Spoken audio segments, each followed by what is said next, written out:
In the criminal justice system, the people are represented by two separate yet equally important groups: the police who investigate crime and the district attorneys who prosecute the offenders.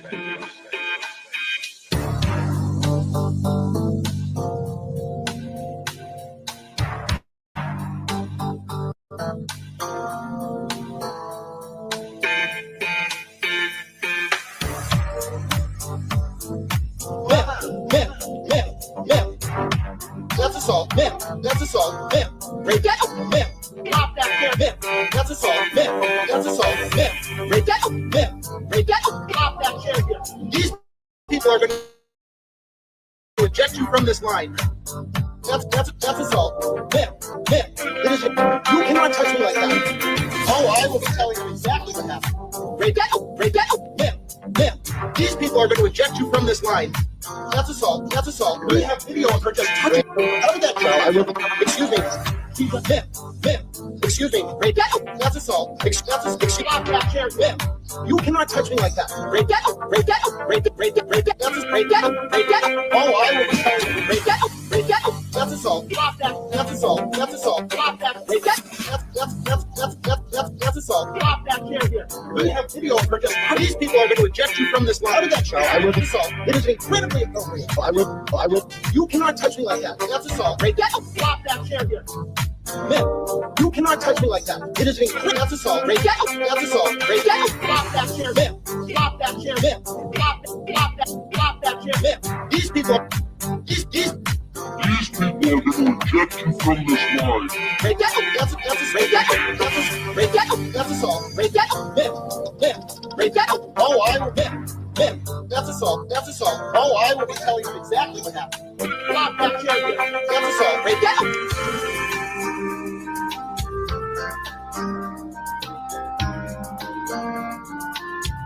That's assault. Break that up. Break that up. Drop that chair. These people are going to eject you from this line. That's assault. That's assault. It is. You cannot touch me like that. Oh, I will tell you exactly what happened. Break that up. Break that up.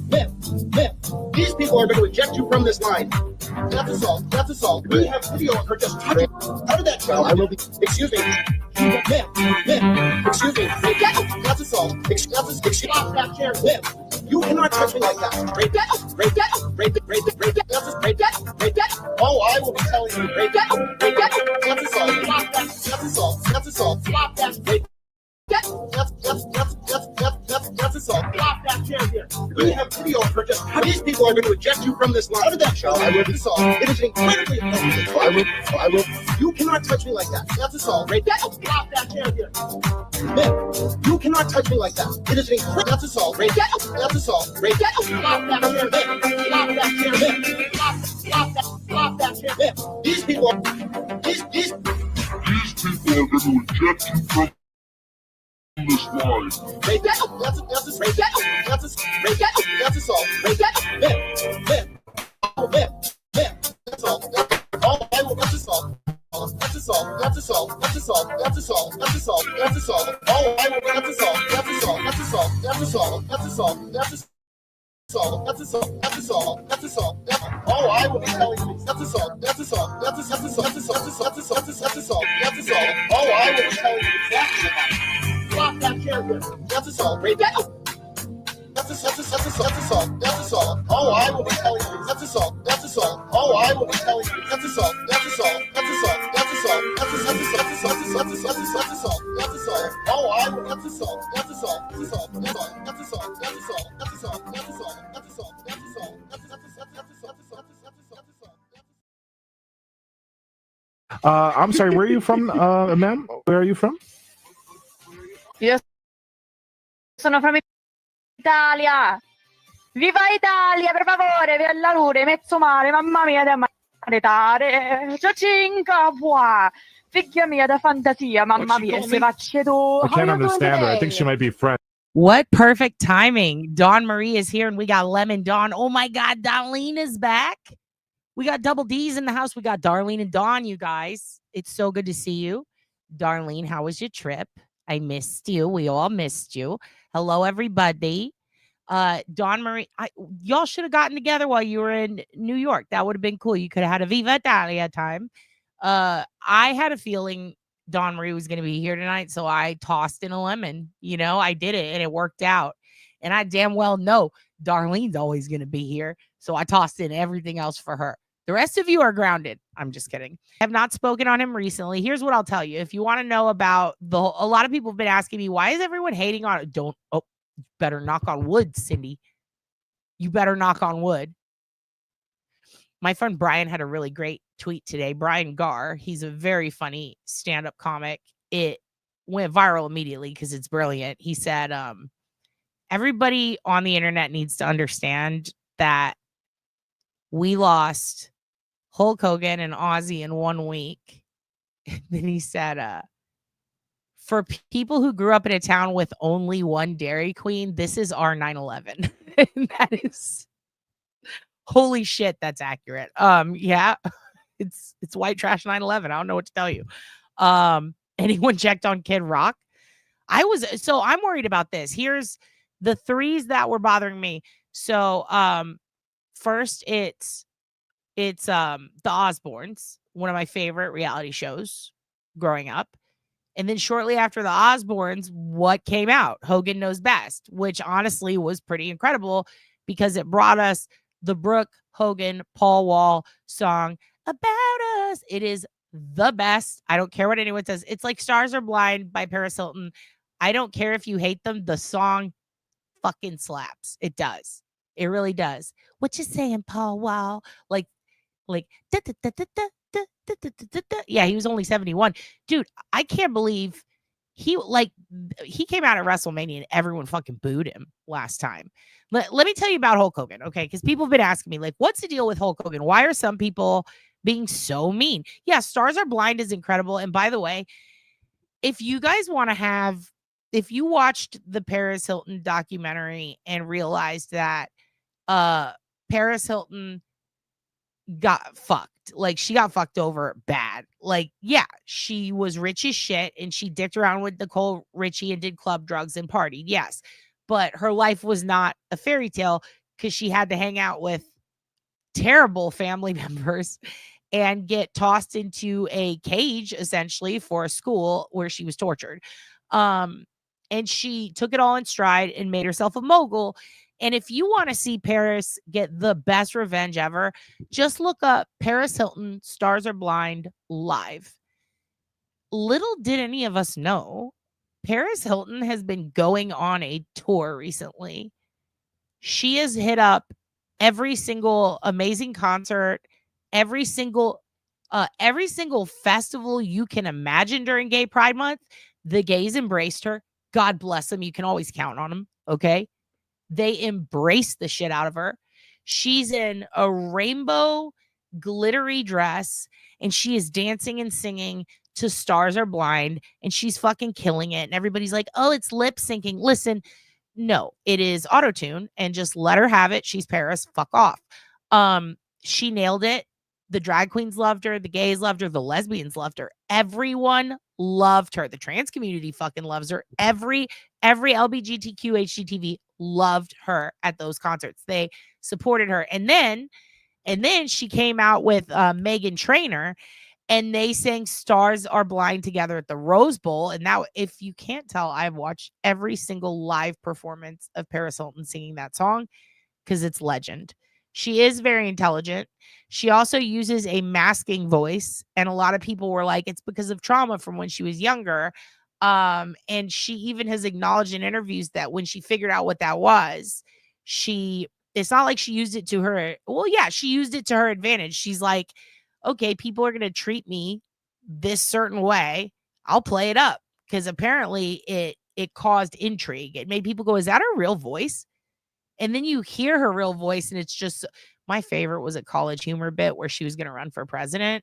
And then they ask her what she's going to do to fix the economy or some shit. And she just goes off on, frankly, a really brilliant plan on how to fix everything in the world. And it's all extremely intelligent. It's very well thought out. And she's like sitting out by a pool and then she puts these sunglasses on. It's fucking incredible. Yeah, she used to feel safe. That's really why we do everything. True. And you know what's crazy is that the Beverly. Oh yeah, and they stole money from her purse all the time, dude.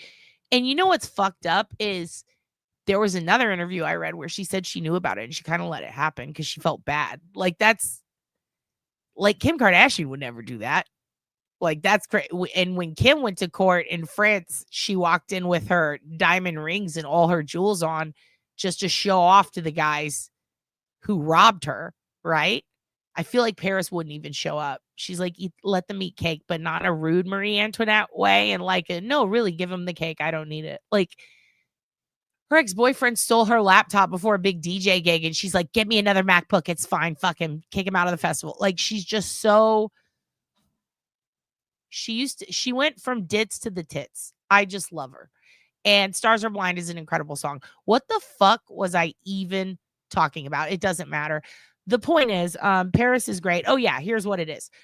So, and it's weird that we're even talking about this because that is actually kind of third on my list. That everything, time is a flat circle. Everything comes around. So Hogan Knows Best came out after the Osbournes. It was 2000. In fact, I know the exact years. The Osbournes came out in 2002 because I was starting college. And then Hogan Knows Best came out in 2005 because I was ruining my first round of college. And then after that, I think was The Simple Life. And after that was Nick and Jessica. So I'm sitting there going, holy shit. Hogan Knows Best. The Osbournes. We got to check on Nick and Jessica. Okay. We have to do our due diligence. We need to check in on, Paris and Nikki are doing good, but we should check in on them. Is Paris John Barron is a great question. That is a great question. I have no idea. She could be. This could all be a long coup. It could be Duty Ron. I'm going to be honest with you. I think it's Duty Ron. Should we call him and ask him if he's John Barron? Do you think it's Duty Ed? My favorite new game is blaming Brian Enton and Ian Runkle. Nanny blamed Elmo today, which was fun. I think who do you blame? I was trying to think of the nicest people and then just blame them because apparently that's what we do now. We just pick anyone. We pick the vulnerable, the nice, the polite. We take them and we just toss them in there. Yeah, Nanny said that Elmo. She said that Elmo is John Barron. Duty Ed does have a mischievous side. Or is it mischievous? Yes, because of you, I call him Duty Ed. His name is Duty Ed. It's Duty Ed and Duty Ron. Duty Ed. Duty Ron. Apology line prompt. Who's John Barron? Oh my God. You know what's great? I'm so glad you said that because we have Banner. We have Banner and we are doing call-ins today. We're doing call-ins. But we're also going to talk a little bit about very specific things that have to do with Bryan Kohberger. We're not going to watch the entire victim impact statement. I think that's one of those you're going to want to watch on your own. And you're going to want to have some tissues, okay? Because there are some issues and it's very sad. It's very sad. Everybody had their moment. They got their time. There were a couple of things that I found completely amazing. And frankly, don't call me frankly, I think that it's something that I would like to commentate on. I would like to play for you. And then I would like to talk about it because some really wild things happened that I thought were frankly amazing. I really did. I really thought it was like, this is a fantastic victim impact statement. Actually, let's take Banner down for now. We'll do call-ins in a little bit. But yeah, there's a lot that happened that I'm just, whew. Yeah, the ladies in the Gonsalves family are not to be fucking trifled with. It's just, don't do it. Don't do it. Boebert, didn't she jerk a guy off in the Beetlejuice movie? I have no respect for her. She also owns a gun restaurant that my friend used to go eat at until she found out it was like ran by that psychopath. She had a lot of people kicked out all the time, just constantly kicking people out. So yeah. Lauren Boebert, she jerked off a guy and he groped her titty or fingered her or something in a during a live Beetlejuice thing. Yes. What did you guys think? Did anybody watch it? I thought the sister was amazing. Eating the guns. I thought the sisters was amazing. Mia, there is one. It won't make you cry. It'll make you go, "Oh, honey. Oh shit. Get him. Get his ass. Get his ass. Get his ass." I have seen a lot of people say, like, this shouldn't be allowed. They're just allowed to say anything. And someone even said, oh, did this victim family member just say that they hope Bryan gets raped in prison? No, but slang was used. How you interpret it is up to you, my friend. Where is my tiny manifesto book that holds my mic up so that I'm not craning my neck? That was a crack. That's a crack. You know what? Let's watch Dawn. I'm gonna crack my neck. Hopefully not have a Lex Luger moment. But there was a really, really incredible moment in court. A couple of them, that we have to talk about. Like, and that was one of them. I will say the one that made me cry the most was the grandma. Yeah, the grandma, dude. When she said the bedeedle thing, I was losing it. If you guys, let me tell you something right now. I don't care who you are. This is, you know what? Let me make myself big for this because I want to be very fucking clear about who I am. Very rarely on this channel will I say something like, if you believe this, then fuck you or get the fuck out of here. Very rarely, because people are allowed to have their opinions, right? I'm not saying you're not allowed to have opinions here that don't agree with mine, but here's what I'm saying. You're not allowed to come on this fucking channel and spread, and this isn't to Cindy. I'll take her down so it doesn't look like I'm yelling at her. You're not allowed to spread conspiracies. That's something I fucking hate. We have a guy who admitted to it. There is plenty of fucking evidence he did it. There are countless resources for you to educate yourself on why he did it or why the people who are in the house, like Dylan and Bethany, didn't do it. If you are someone who wants to blame the surviving victims, this is one of those rare moments when I'm going to tell you to get fucked. Get out. Get out. You don't belong here. Trust me. You don't fucking belong here. If you're someone who blames Dylan or Bethany, or even in your mind thinks they could have done it, get the fuck out. I don't want to know you. I don't want to be your friend. I don't want you to, if you've ever supported, but I gave you my, I don't give a fuck. Get out. This is not your place. We are not your people. This is not your tribe. I'm not, disowned. Canyon. Double canyon. I would punch you into the canyon like Snitsky punted Lita's fucking baby at SmackDown, okay? Because here's the thing. You're disgusting if you think that. If you think that, you're disgusting. The fact that this motherfucker had his DNA at the scene, admitted to it after attempting to push blame, okay? I cannot look. If you want to know why the plea was made, whatever, go read all the documents. Have at it. There's plenty of shit to educate yourself out there with that.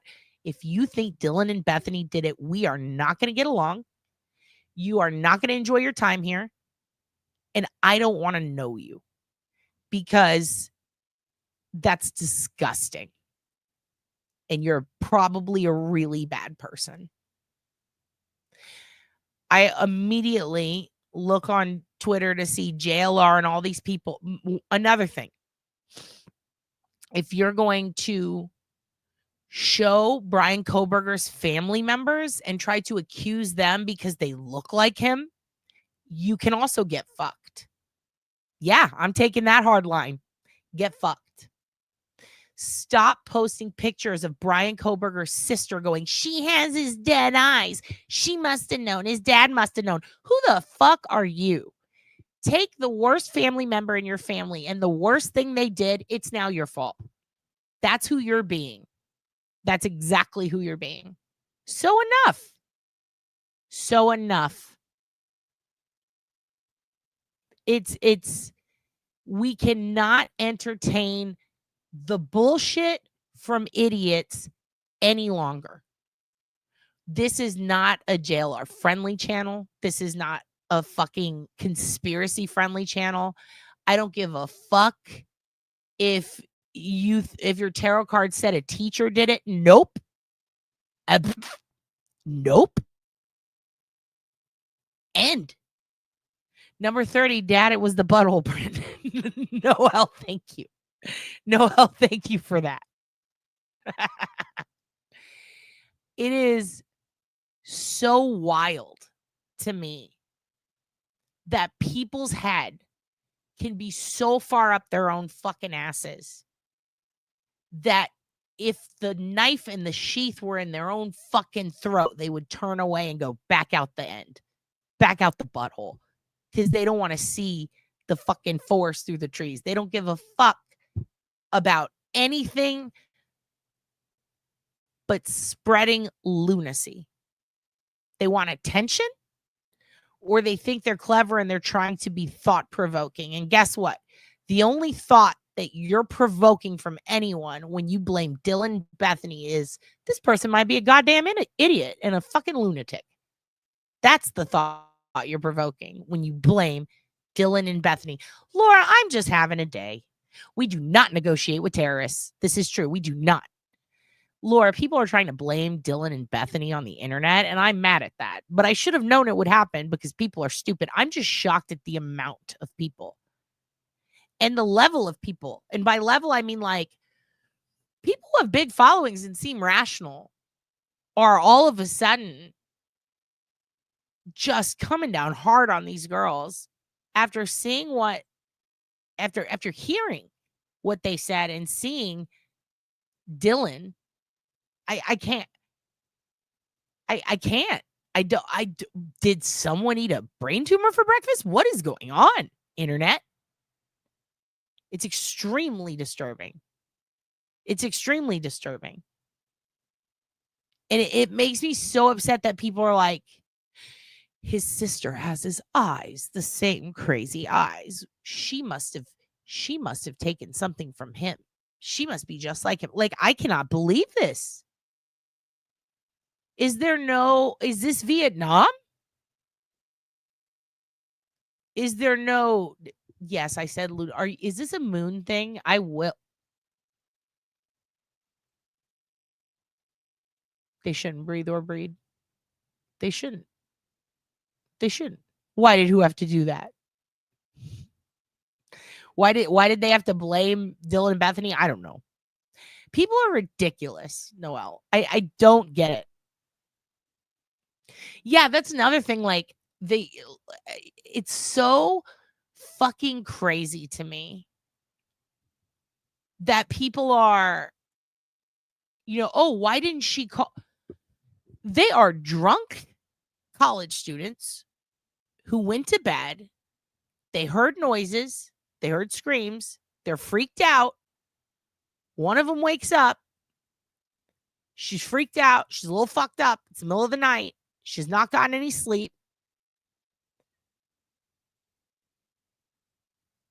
She was fucking terrified.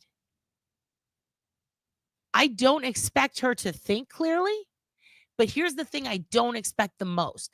I don't expect her to hear what she heard and see what she saw and presume, oh, all four of my fucking favorite people must have been murdered.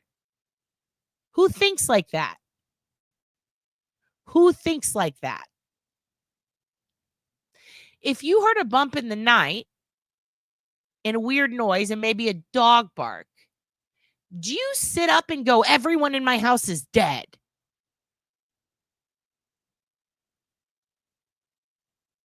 If they did, that's when I'd be suspicious. Well, why would you think that immediately?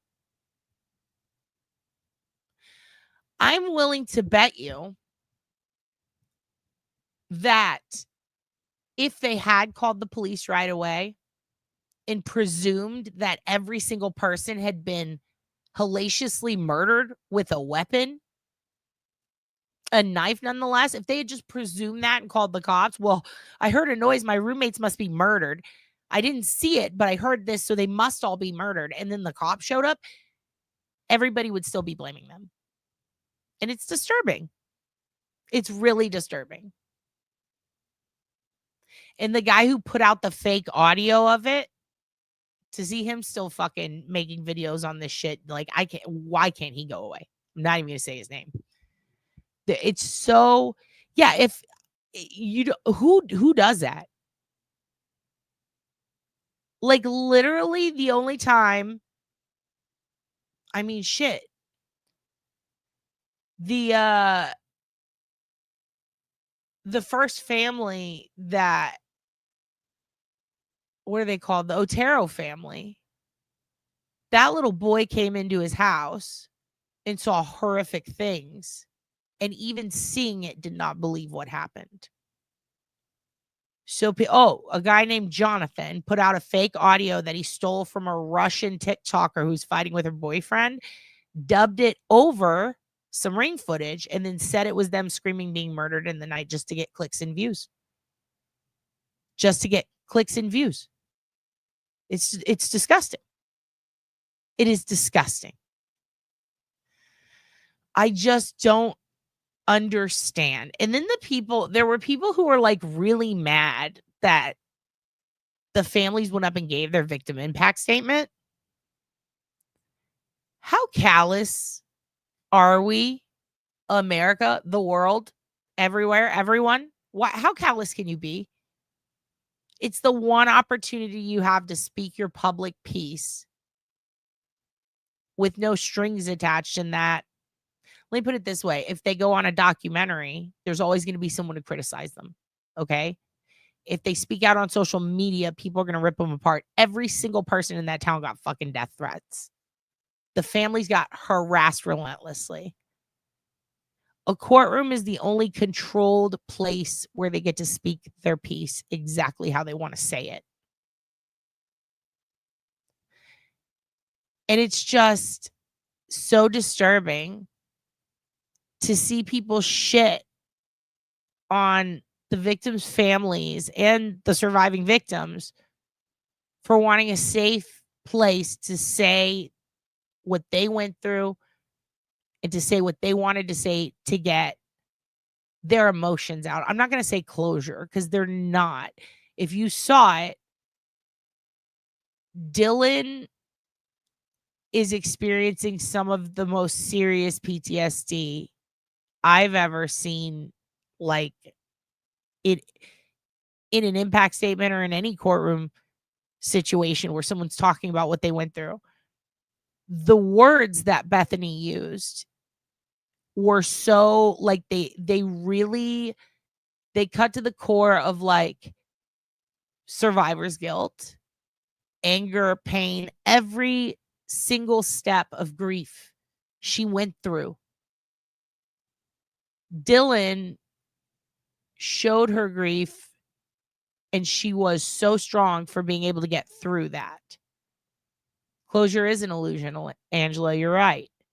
For some people, they settle with there will never be closure, and they don't have that expectation of themselves. And it actually kind of eases their burdens of having to feel all those feelings and suffer and go through things that oftentimes people go through.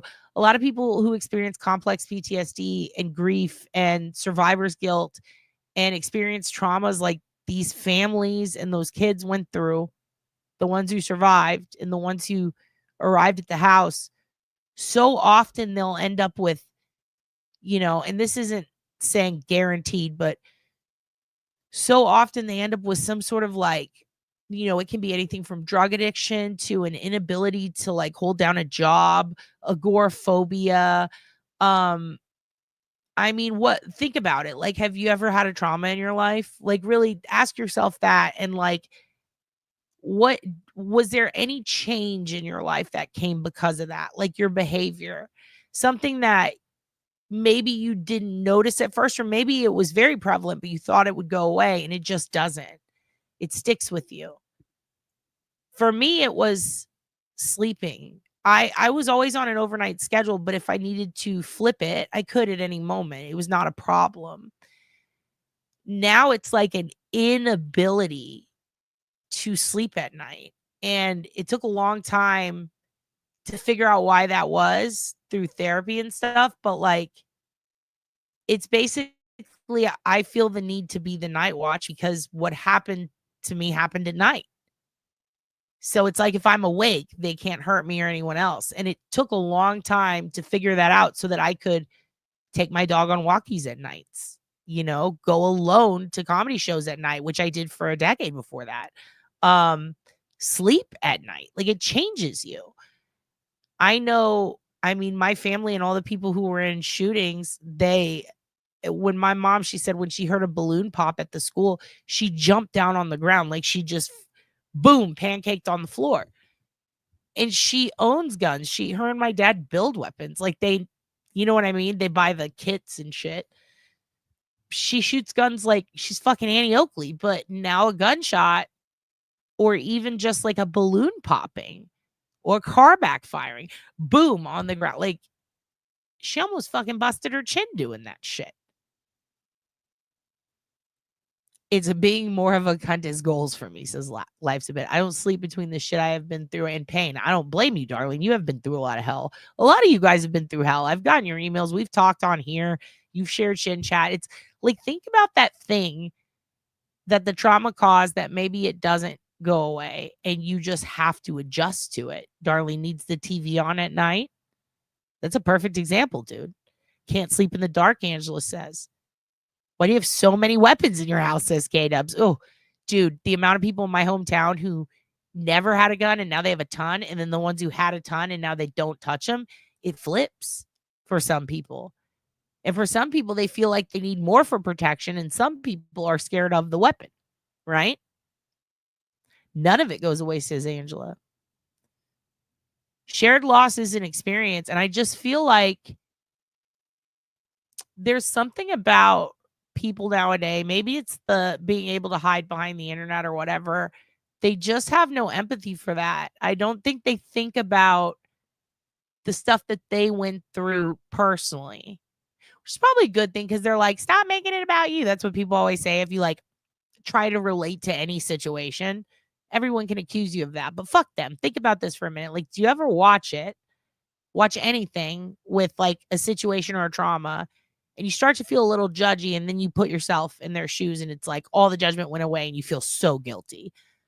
I think the last time that really hit me hard was watching a woman from here in Austin, Hannah, and her baby, got taken from her by her best friend who kidnapped her, and everybody blamed the boyfriend, Shane. And at first I thought, like, I was thinking like a lot of people think like, oh, this is some Chris Watts type of shit, this interview. And then later on, it turns out it was this woman, Megan Faramuska, her best friend, and Shane had nothing to do with it. And he got smeared. I was this close to talking some shit too. I was like, this is weird. And something happened when I was watching his interview, the way he was talking about her. It wasn't in past tense. It was very like, and even if it was, it's just something like he's sitting there weeping. He's showing a ton of emotion. There was just so much there that like, we just had no proof he had anything to do with it. Nobody did.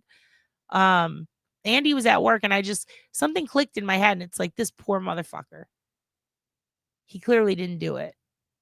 And I'm sitting here judging him for a second. I really almost explored that. Maybe I should look him up, but then it clicked. It's like, no, sometimes you really need to like look at things and go, yeah. It might see everyone's like, check the ex-boyfriend, check the boyfriend. But I don't know. I believe him. And I still felt horrible because at the funeral, he's with their surviving child. It's just so sad. And all the people who ragged on him, to see a bunch of them go, no, I still think it's him. It's like, oh, that's one of those moments when I realized like, wow, people are really sick.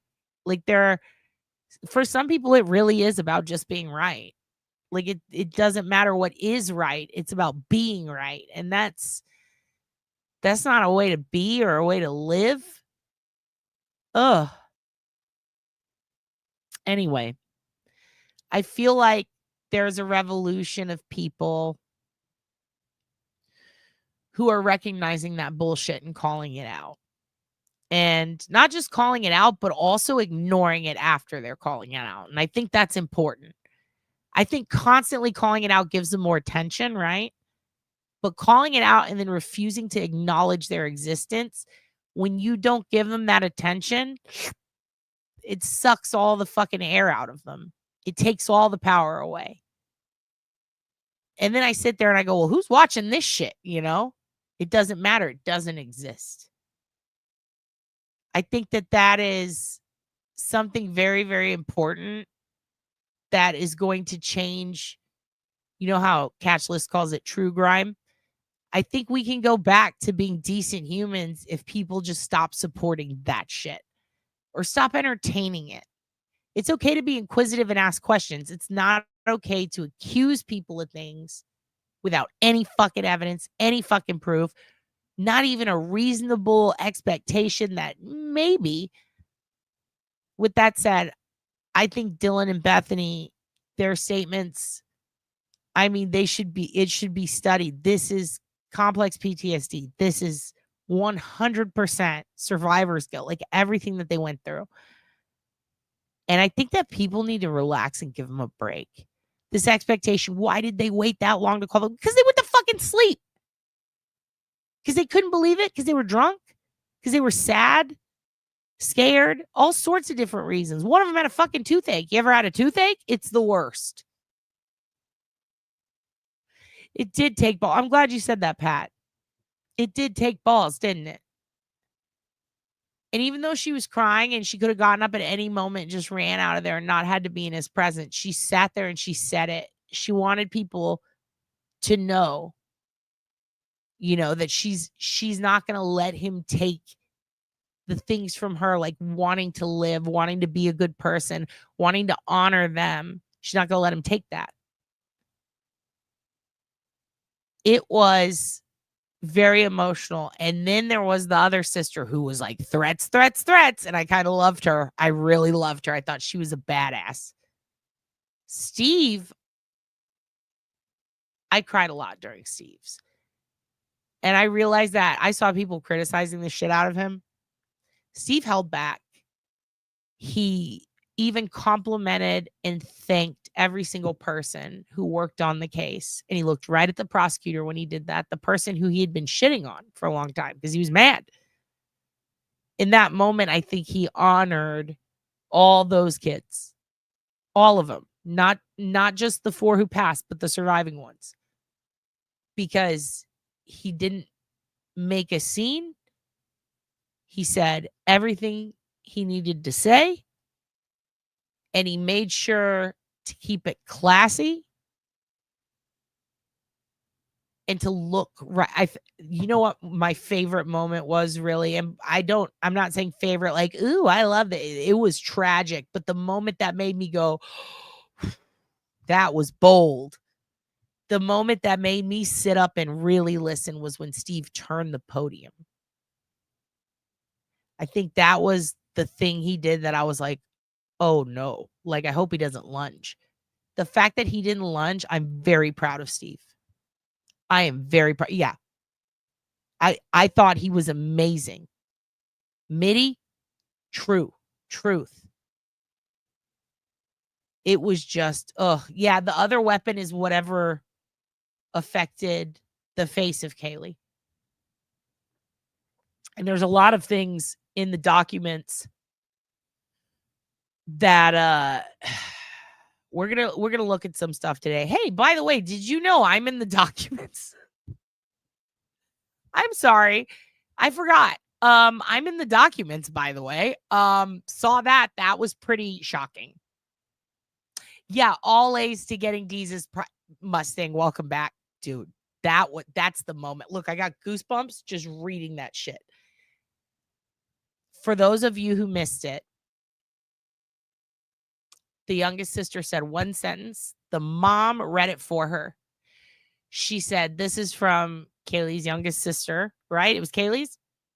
She said she only had one thing to say to you, Bryan. You might have spent your life in school getting all A's, but in prison, you're going to get, what was it? You're going to get you're going to get big D's. Jesus Christ. I was like, is she about to do a D's nuts joke at him? Because holy shit. Holy shit. They did. But here's the thing. They didn't find it. They couldn't tell what caused it. I am in the docks. I'm in the Idaho docks. And I was like, fuck. And I saw another friend of ours who I'm not going to name in the docks. And I immediately texted her and I was like, fuck, you're in there too.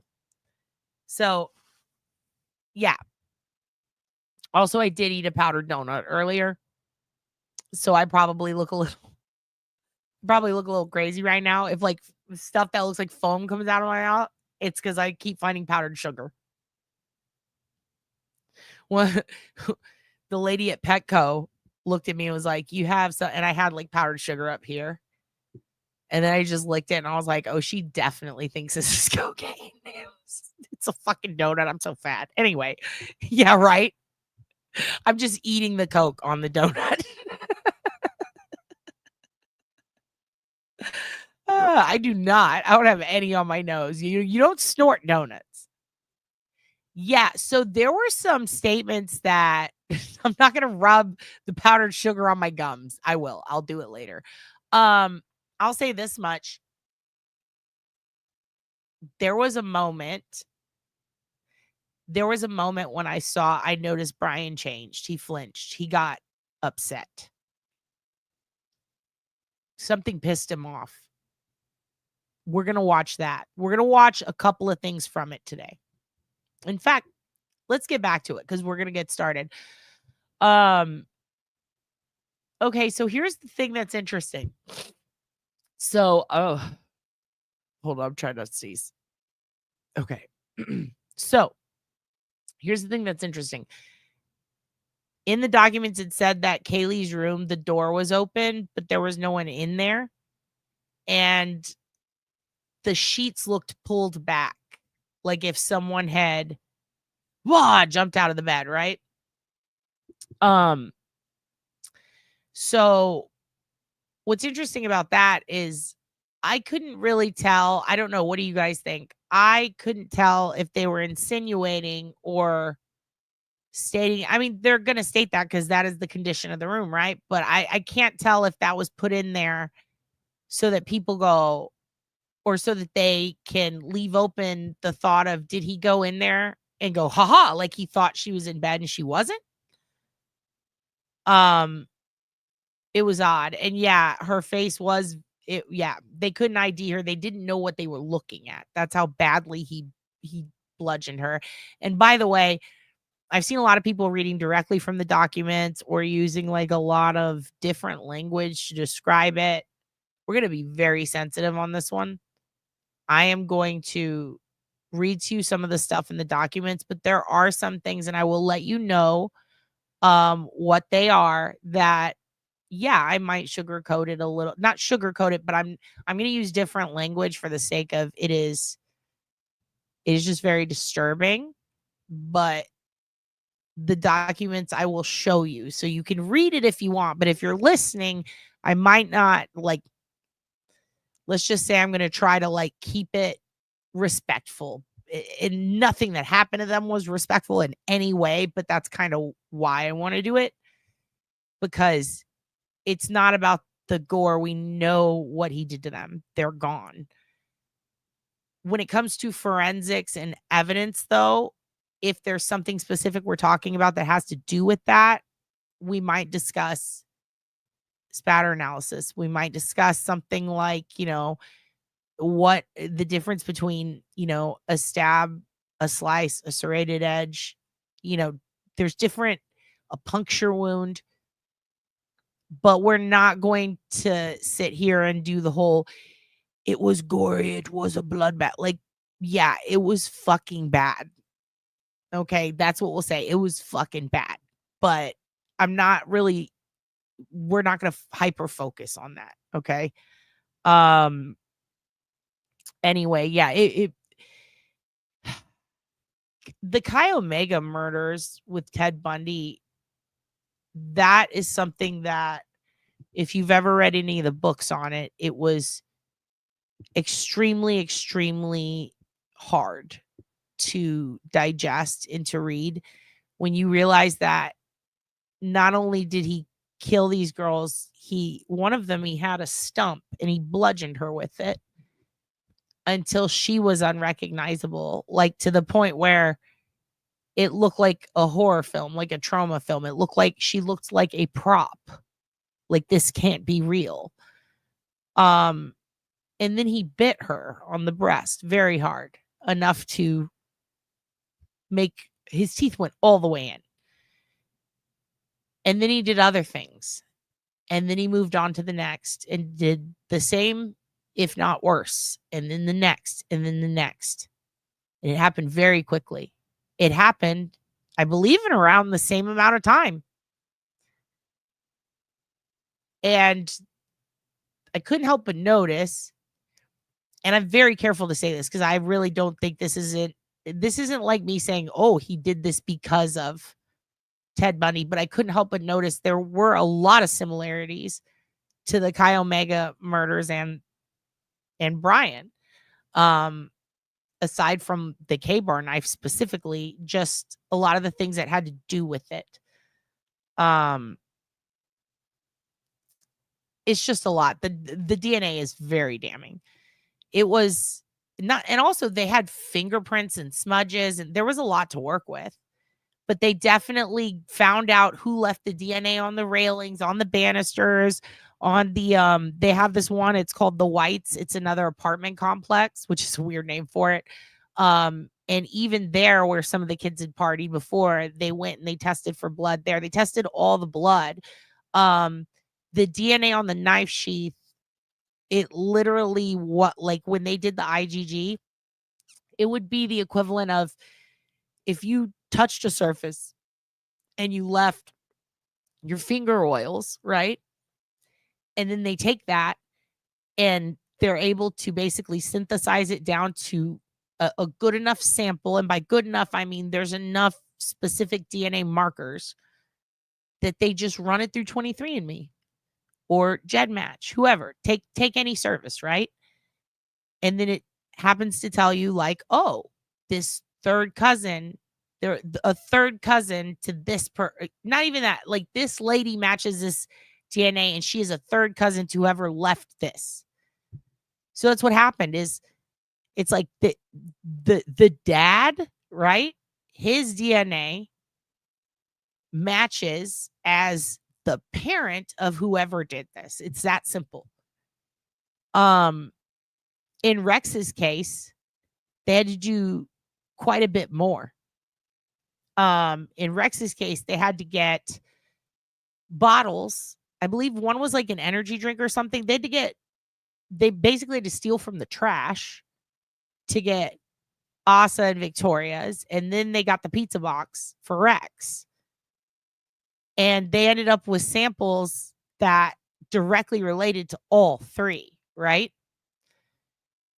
So it's very strange. And we're going to talk about Fry hearing stuff. Hopefully we're going to get to it today. But it's very strange to me that people are questioning this, but the amount of cases that have been solved using this exact method that have been dead ass accurate, especially after they get the full swab from you and it matches perfectly, done, as long as you legally get it, there's no technicalities. But let's say you don't legally get it and it does get dropped out by a technicality. Does that change the fact that the person whose DNA matched, does that make it so they're innocent? No, they're still fucking guilty. You just fucked up and now you got a guilty guy free.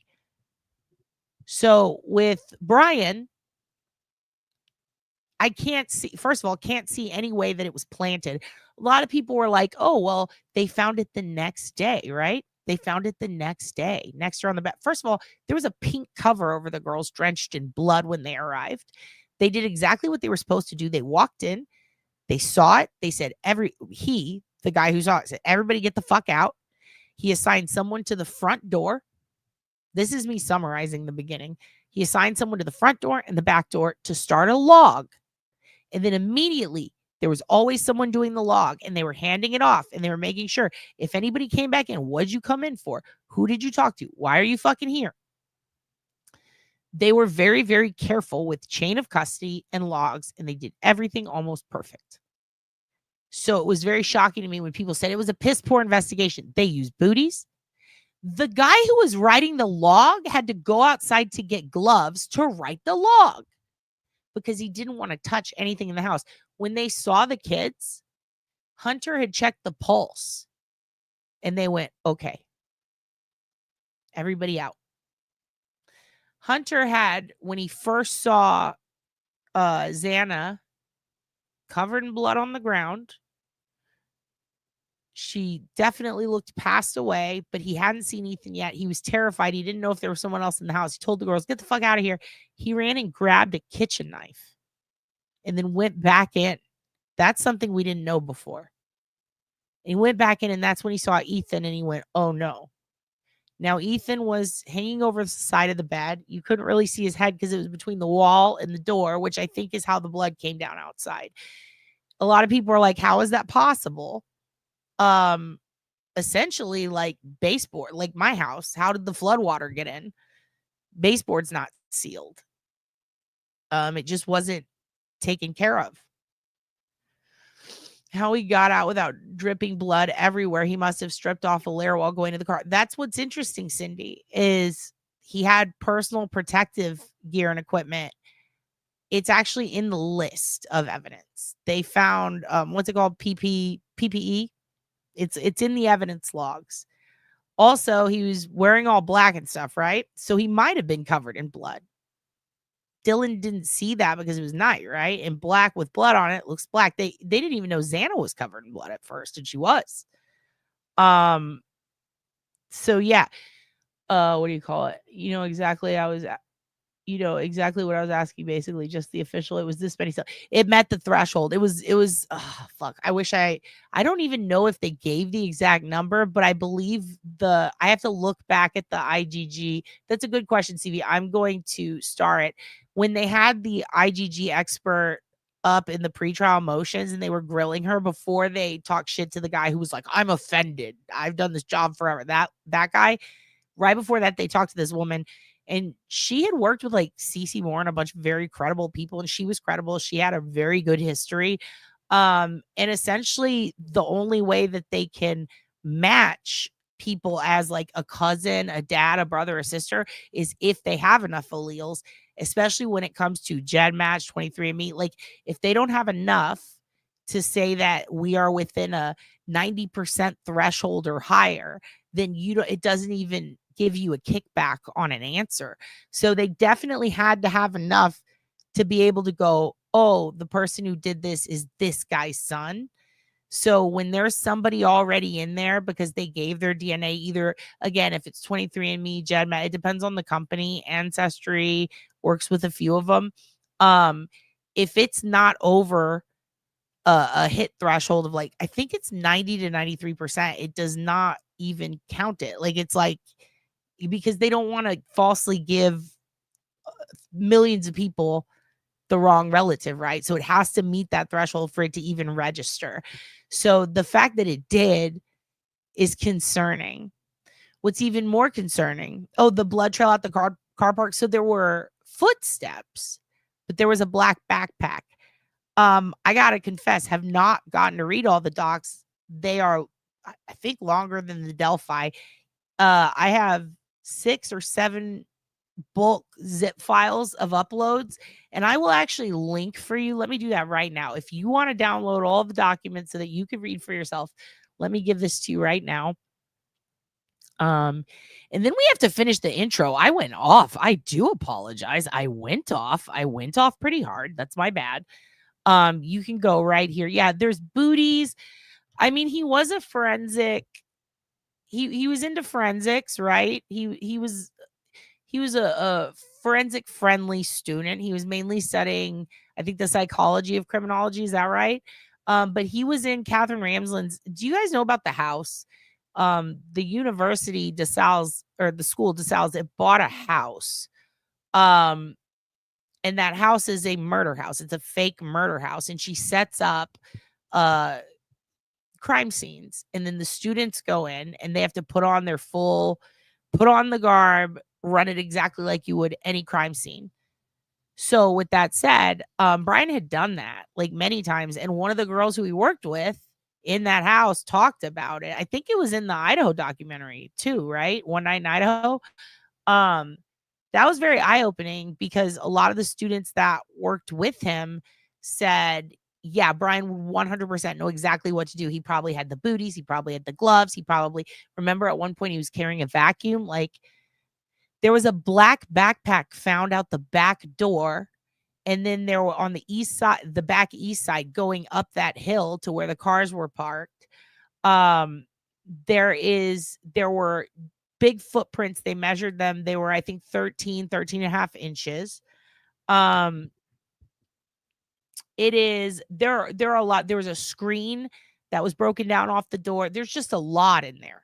So we're going to go over a lot of the things that I found interesting so far. Yeah, the murder house. And what's wild is, like, here in Texas, we have a body farm. We have a couple of them. Where I used to go to school at UNT, that's the big lab where they tested the Zodiac killer's DNA from the envelope. Jean Bonnet's DNA was sent there. There's so many different DNA tests that have been done at that lab. Basically, cadaver sciences have been done at that lab. Texas State University in San Marcos has their own body farm, but they also work with a lot of missing persons. They have a cold case unit that is specifically students working on cold cases that they're too overwhelmed. There was also, and here in Austin, there's multiple areas where they study bodies. And then there's a farm where it's literally, they put the bodies out and they test what happens under certain conditions. There are universities across the country that are studying anything and everything that has to do with forensics, crime scene investigation, crime scene analysis.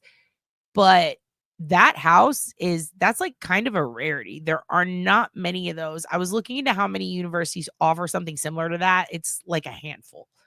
So he had some very hands-on curriculum that not a lot of people really get to do, even in criminology, criminal justice, criminal psych, crime scene investigations in general. It's something that he was very lucky to get to do. And it wouldn't surprise me. I mean, it seems like, based on the bit that I have read, that he 100% practiced every precaution. I mean, he was wearing a fucking balaclava. That's kind of crazy. The lady at the Walmart, there were people snitching on all kinds of people in those docs, and it was wild. But also, I'm in them. So let's talk about that, because that stressed me out. Also, VDOT, I saw your comment. What is it? The night of the celeb sex tape. The night, story time. The night Hulk Hogan sex tape came out, your dad passed out and had to go to the hospital. Wait, is it? I think it is PA, right? DeSalle's? Well, I'll figure it out in a minute. I think it is. Right? Or is it Dye, Nebraska? It was very fascinating. Anyway, that night I got, I've been bitten twice in my life by brown recluses, and both times I killed the spider and then kept its body just to make sure, like, this is what bit me. And both times the hospital doctors were like, oh my God. One time immediately had to go. The second time was Hulk Hogan sex tape night. I was doing a set on stage actually at Texas State in San Marcos, doing a stand-up comedy set, and I started to get dizzy, and I thought I was going to pass out, and I had to end the set early. I had to walk off the stage. I went in the bathroom, and earlier that night I'd been bit, but the spider didn't look like a brown recluse. It just looked like a tiny spider. I saved it. I actually wrapped it in a foil and stuck it in my pocket because I was late for the show. And I was like, in case I have to haul off to the fucking hospital last minute, I'm going to keep this. And then, yeah, I ended up I went in the bathroom and I checked out the bite and I went, oh, and it was like near the corner of my stomach. It had gotten like, it went from a tiny little red thing to that big, and it was hard. And yeah, it was pretty bad. It had swollen up very bad. It was terrifying. I really thought, I felt like I was gonna die. I turned gray. By the time I got to the hospital, I was full of spider venom. I was very upset. I was Peter Parker. It was terrifying. Yeah, I got there and I had full blown, like, they were like, oh, this is like, they had to cut it out, and I had a hole for a while, like that big. And the whole time I don't know, I guess I was just spiraling or something. I was just like, I wasn't making any sense. They had to put me on like all kinds of medication. And I just remember laying there and telling the doctor, like, Terry Bollea has a sex tape with Bubba the Love Sponge. And I explained this to the doctor. Yeah, it was like necrosis. It was like green and black. It was disgusting. I didn't want to say too much. But yeah, I remember Katy Perry Firework was playing on the way there. And I was like, have a firework. And then I like would pass out and wake up. And my buddy took over and drove me the rest of the way. We got there and the doctor was like, this is so bad. Like, oh my God, like this got huge. How long have you had this? It was like 4 hours. I did a comedy show in San Marcos. Now I'm here. And yeah, it was pretty terrifying. They kept me on a lot of medication, but I told him about the Terry Bollea sex tape as it was happening. And he's like, who is that? And then I was like, Hulk Hogan. He's like, what? And the doctor was super into it. And I was like, check this out. And then he's like, what did he say? And he was on the phone. Hulk Hogan's on the phone with his son, mad that Brooke is dating a black guy. And he says some big words. He says some words. They start with N. And then you see Bubba the Love Sponge kind of walking around a little. I think he was naked. I don't remember. But he's like walking around in the background. And they're shouting. It's like two dudes having a conversation. And Hulk Hogan is sleeping with this dude's wife in front of him, on the phone with his son, screaming about who his daughter's dating, screaming slurs. And I was like, oh, that's assault. And then I just slipped away into spider paradise. I just was asleep for a long time. Anyway, when I got stabbed, that doctor ended up stitching up my hands from my defensive wounds. And he gave me those stitches for free. And he remembered me. And he told me he was banging one of my friends. So that was cool. Same doctor took care of my spider bite and my stab wounds. And he fucked my friend. So that was very nice of him. Anyway. Yeah. He is. Hulk Hogan. Terry Bollea is a rancid piece of trash. Hulk Hogan, he was an icon. That was really wild, though, in the trial for his sex tape. They ask him how big his dink is. And he's like, Hulk Hogan's is 10 inches or huge, but Terry's is not. Like, he goes kayfabe in court, and I cannot. Yeah, he was a very nice doctor. He was very attractive, and he did fuck my friend. She was very happy. But it was like before that. I do need to stop meeting people like that. You're right, in hospitals. But yeah, anyway, that's the story of why people hate Hulk Hogan. It's not just that. Like, he also screamed the N-word another time. And then Mark Henry's like, you can come on a podcast and apologize. And then everything's fine and everyone will accept you. But the black community is very disappointed in how you have spoken. And, you don't have to do anything for me. Like, you don't have to, like, I'm not blackmailing you. I'm just saying, like, if you want to come on a public space with the support of your friend who is a black man and say you're sorry for all the horrible things you've said about black people, I will support you in doing that. And Hulk goes, nah. Going on the boat that day. And from that day on, he lost all the respect of every wrestler. Yeah, and then his son damn near killed a guy. Put him in a forever coma, right? Or he did kill someone, and then he put the other guy. It's been so long. His son destroyed lives. It was just a lot. And Hulk Hogan bought the beer that led to the car accident. So there's that. Yeah, and his daughter is currently recovering from all the shit she went through. Oh, and then his wife fucked his son's friend, and he fucked his daughter's best friend, and then they both married those people and got a divorce and ruined their kids' lives again. But anyway, RIP to him. He is a real American. I mean, that is the most American shit you can do, is all the shit they did. That's very American of them. Woo! You did distract me. I'm back. Cindy, you got me? What's next on my agenda? Oh, yeah. Dawn's a lemon. I'm sorry, where are you from, ma'am? Where are you from? Io sono from Italia. Viva Italia, per favore, via la lure, mezzo mare, mamma mia, da maritare. Ciacinca, buah.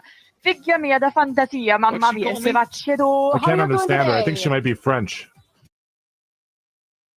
And I said, Bob, when I grow up to be big, you're gonna know something. And I said, Bob, it's either Dad taking him out and whooping you, or I'm gonna tell him that you did the F word, and you said a bad word, and he been mean to me, and you pushed me off the hill at the courthouse. When I was jumping on the couch. This is how I expect all of your call-ins to be. If you're not calling in to this show with this energy, what are you even doing? Like, have some respect. Call me and yell at me like this little girl is yelling right now, please. You tripped me over. You should remember that. Because when I grow up, you'll know nothing about me. This is so many of you guys on Twitter today, and I appreciate it. Your brother, you're supposed to love him. I said, listen, if you don't hush, then I'm going to smack your mouth. And I told Bob, listen, you're a 1-year-old boy. You are mean. You don't even play with me that much. You just play with my friends. When he brings something cool, you say, oh, that's cool. And I say, this is me getting so pissed off at Gray Hughes, JLR, Right Up Shirt, like all the worst. This is me yelling at YouTube right now. Dude, let me tell you something. I bought groceries for Undertaker once. He loves strawberry applesauce. I hope knowing that changes your life, because it changed mine. Mad respect. Mad respect to Mark Calloway. And yes, that is me as a child. it's not cool to you. You don't just run me. You play with other kids like your mouth. And I told Bob, listen, And I told Bob, see, I'm the select board. This is me yelling at myself in the select board. 1-year-old boy, you are mean.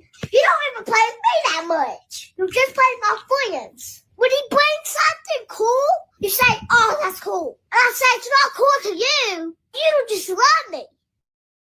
You play with other kids. He gave me his drink. I said, I'm about to pour it because I took the lid off. He said, I just gave me my drink to hold it. Bob, are you black? I'll put your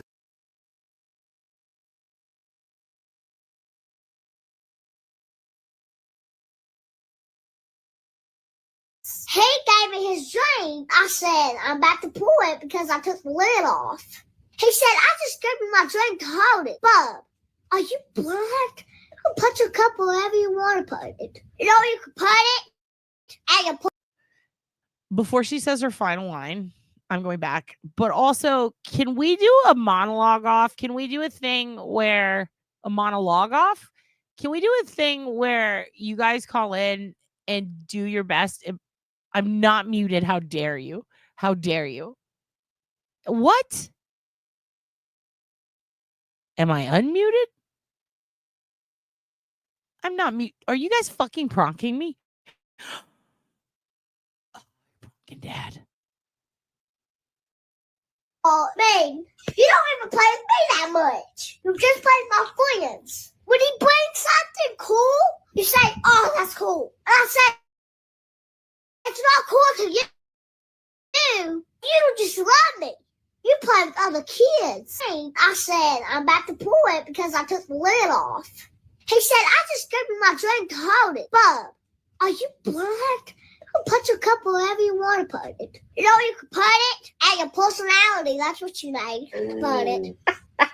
At your personality, that's where you need to put it. You guys, we need to do a thing where you guys call in and you do that monologue. Whoever does it the best wins something. I don't know what. We'll figure it out. Okay, so this is something. Okay, look, the title says it all. It's a beer drinking mare goat. What do you want from me? Today, Dylan said, "Oh my God, babe, have you heard? Have you heard that there is a goat here in Texas that is a mayor and it drinks beer?" And I said, "I've not heard that." And then I looked it up and it turns out there is. And also, Jester King Brewery here in Austin just gives the goats beer and everyone's cool with it. And apparently both breweries and just people hanging out in towns, just everyone, everyone thinks it's okay to give goats beer. I didn't know we could do that. There are thousands of videos on the internet of people feeding their goats beer, of goats stealing beer. I don't understand it, if it's good for that or if they're okay with it. I guess. Yeah, apparently they will fuck up a beer and burp and be fine. Anyway, he was telling me that they have like the same, like the way that they absorb alcohol is the same as humans. And I was like, no, but I don't know much about science. All I know is that I Googled it and yeah, that's basically what it said. It said goats are alcoholics. And yeah, chickens. I've seen a lot of people get chickens drunk because Texas. That's what I said, Amber. I said, don't they eat cans? Is that where that started? Were they just getting drunk and eating the cans? And also, why can't humans do that? If goats can eat cans, can we eat cans? And then no one's like, eat a can. And I'm like, this feels like a prank. But yeah, there's goat mares. There's a goat mare in Texas. I thought you guys, what? Kangaroos tweaked on heroin? They might kind of need it though. Aren't they very aggressive? Maybe we should give them more. Ugh. Yeah, I don't know if it does, but they no cans, but we can drink urine. Oh, good. Well, I know somebody who's gonna really like that news. I'm not starting shit, you guys. I'm gonna be good today. I'm not being good, but I know it's fucking Haley. I'm sorry. You want this? Want some beer? Yeah. No, he did not want that water. Hold on, let everyone hear. Also, I think his name is Clyde. Isn't it Clyde? Oh, thank you, Lawrence Gibbs, by the way. It's in Lajitas, Texas. So here's one thing I know is that these goat mares, okay, there's been like 3 of them. So yeah, he does, Amber. They will live as long as they can. And then when they die, they're like, new goat mare. And they just get another one and they give it the same name. So like there's been 3 drunken goat mares in this town. I don't know if I'm jealous or not of them for having a goat mare. He's wasting it. He might be, but he is a goat. Goats like beer. We as humans suck. Why do we lock goats in dents and not offer them beer on the daily? Humans are just rude. That is true. We should be offering them more beer, I guess. Maybe I'm the asshole. We do need a goat president.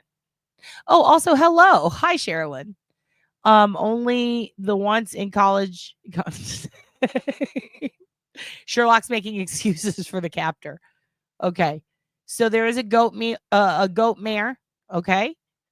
I wondered about that, but it seemed pretty bad, so I don't really know. They said, here's the thing, they said they couldn't find a second weapon.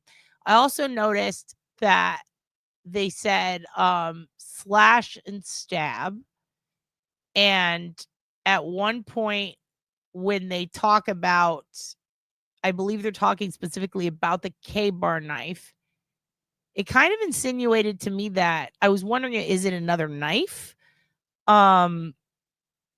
Remember, they also said there was evidence of a potential gag being put in one of their mouths. So this could have been something stuffed. Again, I still have a lot more to read. I've gotten maybe 50 pages in. I also wonder if it was something from outside that he took back out with him. If it was something from inside that was covered in blood, that maybe apparently a lot of things were. I would think if it was inside, they would have caught it. So I don't know. I do wonder. Yeah, that Angela, I was talking about that earlier. I do wonder, did he do the stump thing? You know? I don't really know. Oh, you're the best. I don't really know what he could have used, because in a way they insinuate, I don't want to say insinuate, but the way I read it, it could have potentially been two different knives, but one of them could just be any kind, like a smooth blade. And the K-bar, just based on the jagged edges on the edge of the K-bar. And you can tell because of the way that skin separates. Let's just say that the patterns. And the description of slice, it depends on how the skin is torn. Part of me also thinks it could have been a blunt force object because they said blunt force trauma. But I also think it could have been his fists because his knuckles looked a bit red and swollen. He's going through a lot of rage, but if he had gloves on while he was hitting, that would explain why there were no harsh tears and redness on his knuckles. It was just like swollen and red looking, not like bloody, if that makes sense. They weren't Collins knuckles, but it definitely looked like something was going on. Yeah, the patrol officer would have no idea what to do, and it seemed that the one who did see it was he was actually canvassing the house to make sure that there wasn't someone else in the house still when he saw that, so he had to retreat outside, clear the house, and then go back in. We don't know because he didn't say, but I do find it odd that was a lot of the things he studied. He chose a house with sorority girls in it. He chose a very Bundy-like, I'm going to say method, but what I mean is kind of like a temporary pre-stalking, without any real sign of a connection between him and the victim, as in it's somebody that he didn't previously know. I think the big difference is with Chi Omega, he caught them in their sleep. With the others, he would lure girls. He would handcuff them and take them on a ride. I do wonder if he planned to escalate to something like that. He did. He went to their home quite a bit, and at first everybody thought it was 12 to 15 pings, and then at first it was 12, then 15. Now it's like almost 30. Like, he was there a lot. I think it was 27 was the number. Yeah, I think they all fought. Here's the thing, Xana had a lot of defensive wounds. We'll talk about it. We're gonna go through that in a minute, but it was wild. It was really wild. The description tells you that he's a piece of shit for essentially in their, like the sister said, in their sleep like a pedophile. Holy shit, girl. That was wild. Okay, I'm going to shut up now. We're going to watch the goat, and then we're going to move on. Okay? We're going to watch the goat, then we're going to move on. Here we go. That was amazing. Pretty good, huh, buddy? You're hilarious. Hey, ready? You ready? Huh? That was so funny. Oh, okay, here we go. Oh. The other guy was like, what the hell is going on? Dude. Other guy has no interest. Try to give him water again. Hold on. Oh, look at this. Look. Oh, dude. Hold. Hey, buddy. Look, you want some water? Nope. Here, try to give him the water. No. Everybody want some water? No, beer.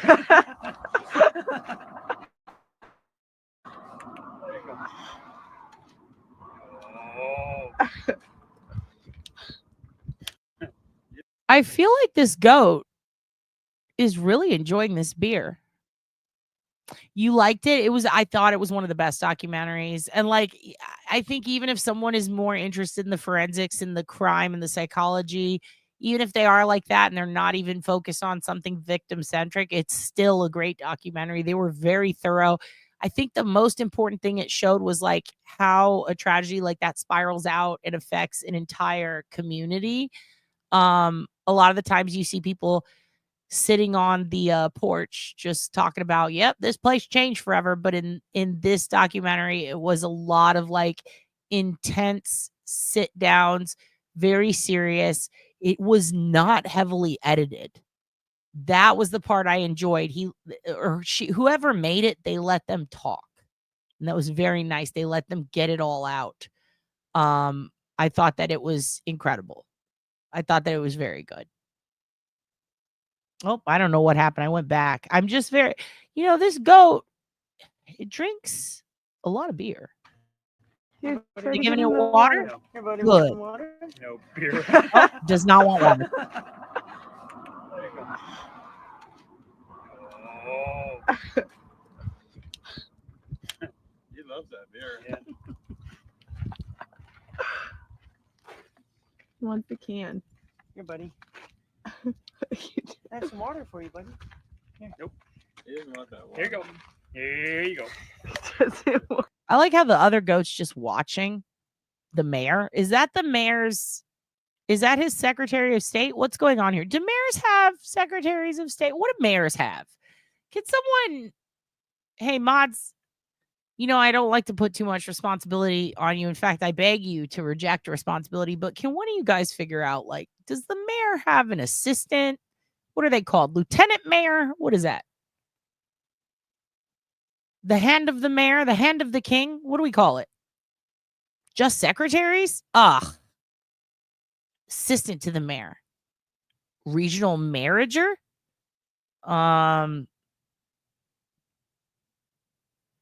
Vice mayor. Yeah. Can we get a vice mayor? The mayor has a mistress. Mistress mayor. Miss mayor. Satan. That is something Satan would say. By the way, if you guys have, let me make another recommendation. The new South Park. I felt watching the most recent episode of South Park felt just like watching the South Park movie in theaters as a child. It felt wrong. It felt dirty. And I loved every moment of it. It was incredible. It was incredible. Your mother was secretary to the mayor. Did she get to be called Madam Secretary? Can you ask her? Mayor Consigliere, Sue Mayor Marcus? It's that good, Mitty.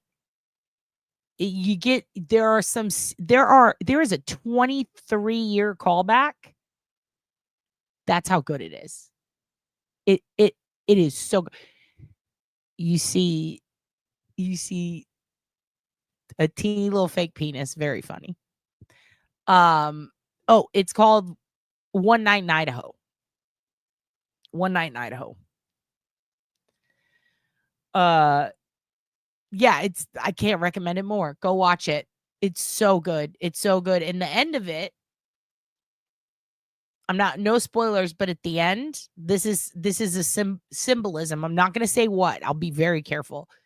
Butters and Cartman are supposedly, word on the street is, representative of Matt and Trey.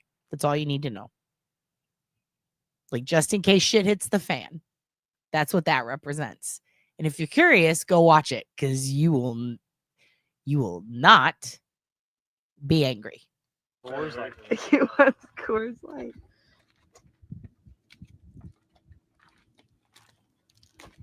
Wait, Coors Light? That guy doesn't like beer. I don't trust this mayor anymore.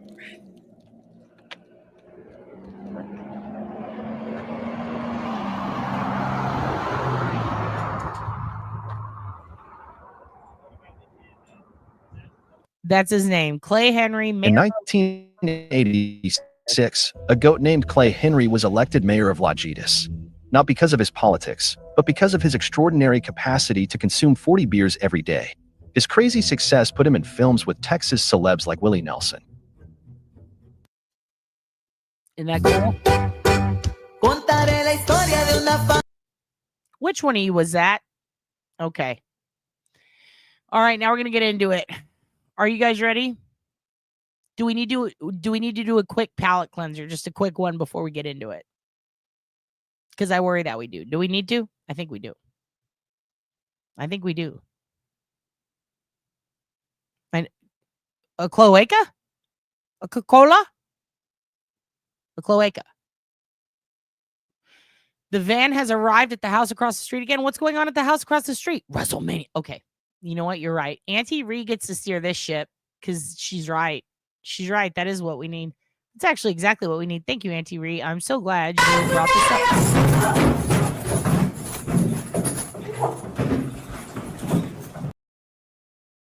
And also, this is the best palate cleanser for anything. Get on the roof. I ain't never see a big boy get on the roof. I ain't never see a big boy get on the roof. I ain't never see a big boy get on the roof. Big boy ain't getting on the roof. Never see a big boy get on the roof. I ain't never see a big boy get on the roof. I ain't never see a big boy get on the roof. Big boy ain't getting on the roof. I ain't never see a big boy get on the roof. I ain't never see a big boy get on the roof. I ain't never see a big boy get on the roof. I ain't never see a big boy grill on the roof. Never seen a big boy grill on the roof. I ain't never see a big boy grill on the roof. Big boy grilling on the roof. Big boy grilling on the roof. Big boy ain't grilling on the roof. I ain't never see a big boy get on the roof. I ain't never see a big boy get on the roof. Big boy ain't climbing on the roof. I ain't never see a big boy get on the roof. How you do it like that? Damn, you got tools on your back. Climbing on the roof. I ain't never see a big boy get on the roof. I ain't never see a big boy get on the roof.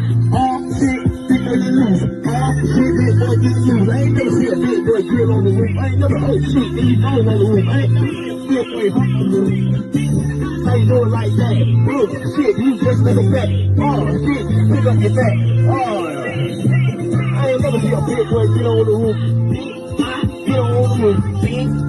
Get on the roof. Get your ass out the roof. Get your ass back out the roof. I ain't never see a big boy leap on the roof. Get the big ass off. Hello folks, Nuck here. A lot of you have been asking me about my morning routine, so here it is. It's my new teeth. Snort-worthy smile if you ask me. So I like to start my morning by waking up at 2 in the afternoon, get a quick lift, lick, and lurk in before I go off and spend the next several hours in the woods. And this time is mainly for my freeform lurks. I just lurk like no one's watching.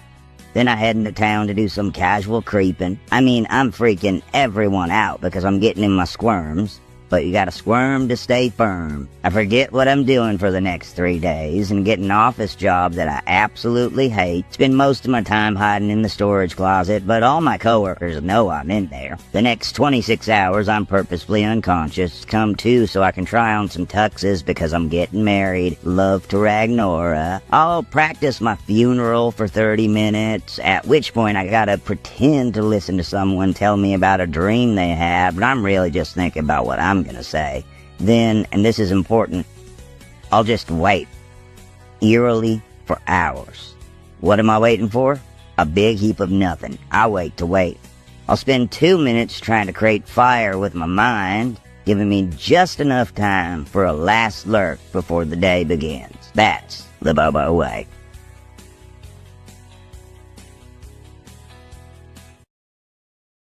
Here is my baby doggies. One of them is Muslim, the other one is gay, and today we're gonna measure them. Let's see how long are you now. 1, 2, 2 middle finger long, and you.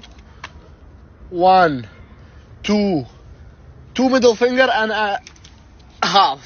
You are very cute boy, gay, little bit LGQHD TV candidate, but it's okay. I still love you. You can be what you like because you are a dog, and you always itching because. Try to clean yourself. Stop twerking in the dirty. They are always twerking in the dirty, and they do this in the garden, and he digging, and he make the holes. One is making the holes, and this one is looking for holes to penetration. Find your goals before they penetration your holes, stupid. Stupid.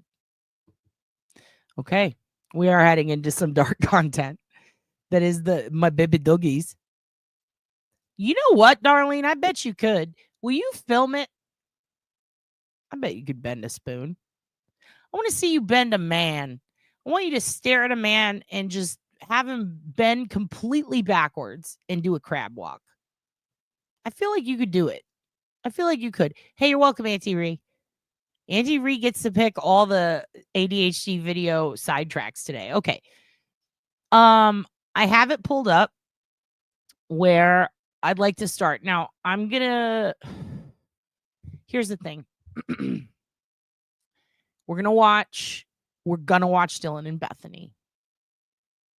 Trigger alert, trigger warning. It's gonna be tragic, it's gonna be sad.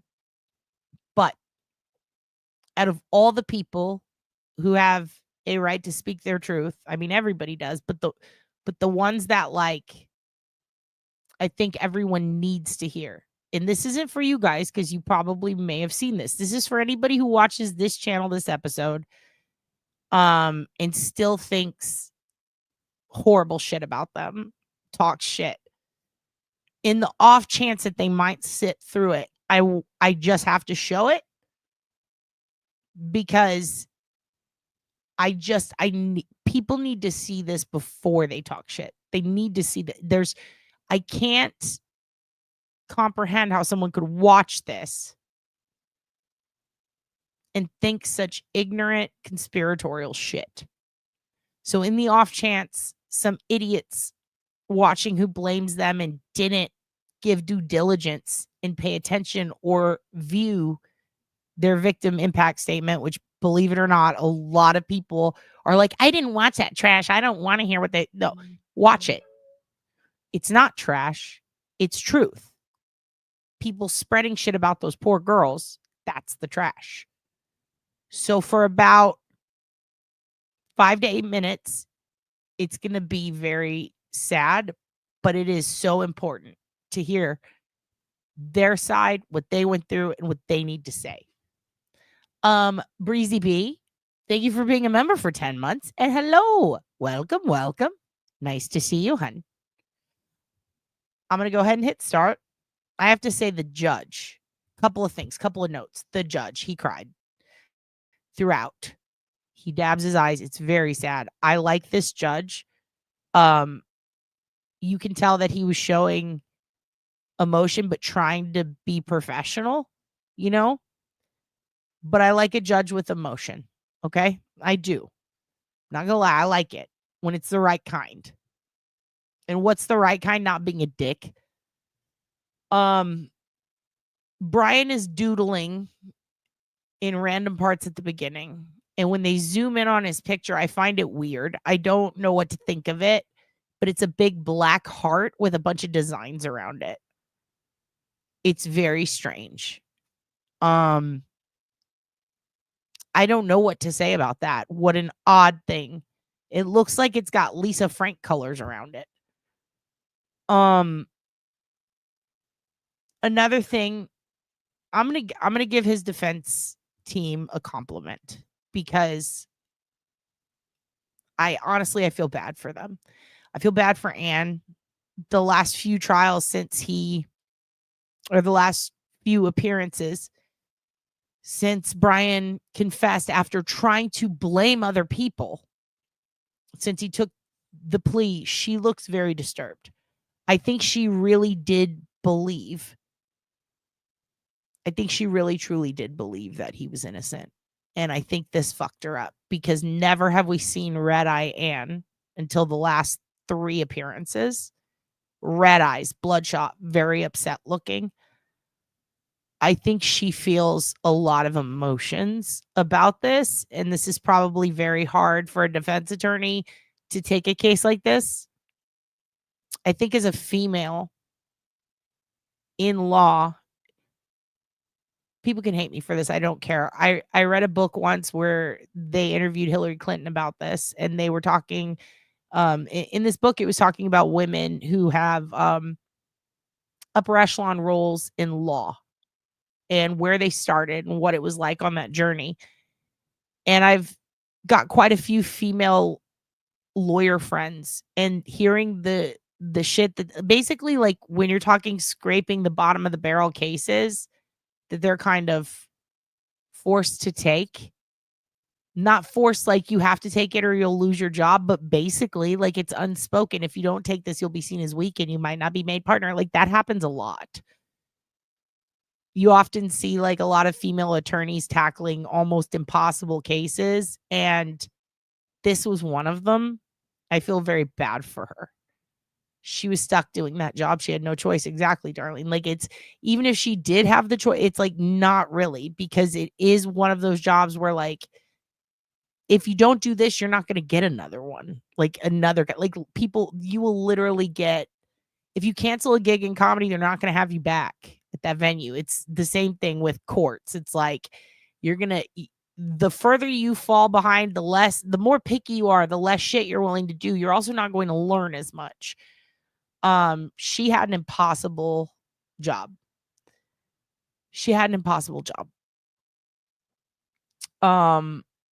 Who said that was a mom picture do you think that's what that was? I saw a big black heart that looked like Lisa Frank stuff around it. Here's another thing.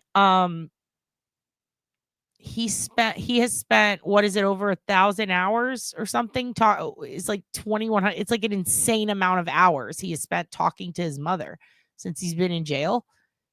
It was a wild number. It was definitely over 1,000. If anybody remembers that number or saw it today, somebody quantified it. It might have been in the documents. I haven't gotten there yet. But he has spent like a 4-digit amount of time, maybe 5. He spent a fuckload of time talking to his mother through his iPad that they give you in jail, like FaceTiming with her, to the point where the guy in the cell next to him is fucking annoyed. He's like, this guy's fucking weird. He's one of the smartest people I've ever met, but it's annoying. And he talks to his mom all the time. He takes over an hour in the shower. He's constantly washing his hands. He doesn't sleep at night, and he's got weird fucking eyes. When the inmates are freaked out by you, shit. Enough said, dude. There was one more thing. What was the other thing? Oh, yeah, Chuck Mangione died. So did Theo Huxtable. What the fuck kind of week is this? I just had that in my notes last minute. I'm sorry to throw that on you, but that happened. What is going on? That is a photocopy of the black heart. Even the pen is drawn onto the paper next to the heart. Oh. He was doodling on it early in the court, though. So was he just coloring over the heart? Is that something his mother gave him? I would really like to figure out what that is. Yeah, Chuck Mangione from King of the Hill. And, I understand the disappointment, but here's the thing. He's going to be in there forever, right? So I don't like using Making a Murderer because that was such a piss poor example of a documentary, or of the situation trying to be conveyed in that documentary. But like, if they allow these inmates who are in there for life to go too crazy, then it's going to create problems for the other inmates. You're going to have unrest. You're going to risk riots. There's going to be stabbings. There's going to be just a lot of violence. The way that they used to do visits and stuff is hard on the family. Let's just put it this way. It's not for Bryan so much. And this is something I agreed. I agree with you, but I agreed with you. I've slowly changed my mind a little on some of the things that are allowed in jail or in prisons after my corrections classes, because you realize it's a trickle down effect. It's not so much for Bryan as it is for the stability of everybody around him, for the prison guards, for the overall homeostasis of this environment that they all are forced to live in. I think people often forget that it's not just the inmates living there, it's also the COs. COs have like 12-hour shifts to 18-hour shifts on average in some prisons, especially mostly overcrowded ones, a lot of them in the South. But prisons are overcrowded. They're understaffed. So a lot of these people are essentially living there with the inmates, and they're in like this position of authority, right? So if they're constantly having to take too many people in and out of cells for visits and to go do shit, to make a phone call, that's just all day they're spending on that. That requires more people. But also face-to-face interaction, even if it's through a glass, creates more risk, right? For like potential issues, escape, things like that. And then when you consider the families of the inmates, they didn't do anything. The inmates did. So they're kind of being punished having to drive constantly, especially if they're out of state. So I do think that having iPads or at least like something to where they can at least access like other people without it posing a risk to society. It's very strictly monitored too. I think it also prevents contraband like phones from coming in. It kind of makes everybody else's life around the inmate easier, but it also kind of prevents the inmate. They haven't done a ton of studies on them yet because they're just trying them out since COVID in a lot of prisons. But one of the things that stuck with me that we learned is that the violence has gone down in a lot of the prisons that use these. The lack of staffing isn't so much a burden to the prison or a risk to the inmates. It also kind of keeps them from going crazy and killing each other. You know, most of these guys are not going to get out in the prison that he's in, the max. Very few will. But the few that will, they don't want to put out a monster on the street. Like Sherlock Holmes said, you go insane. They don't want to just throw people out after that. They do have to kind of, they need some social interaction. Otherwise, they will be worse than they are, if you can believe that. So, yeah.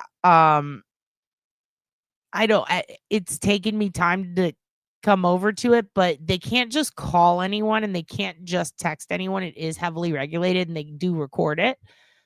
They can't do it endlessly. So what they do is that a lot of them, they will have the rookies, the newbies, the probies, the people who are just coming on to being COs.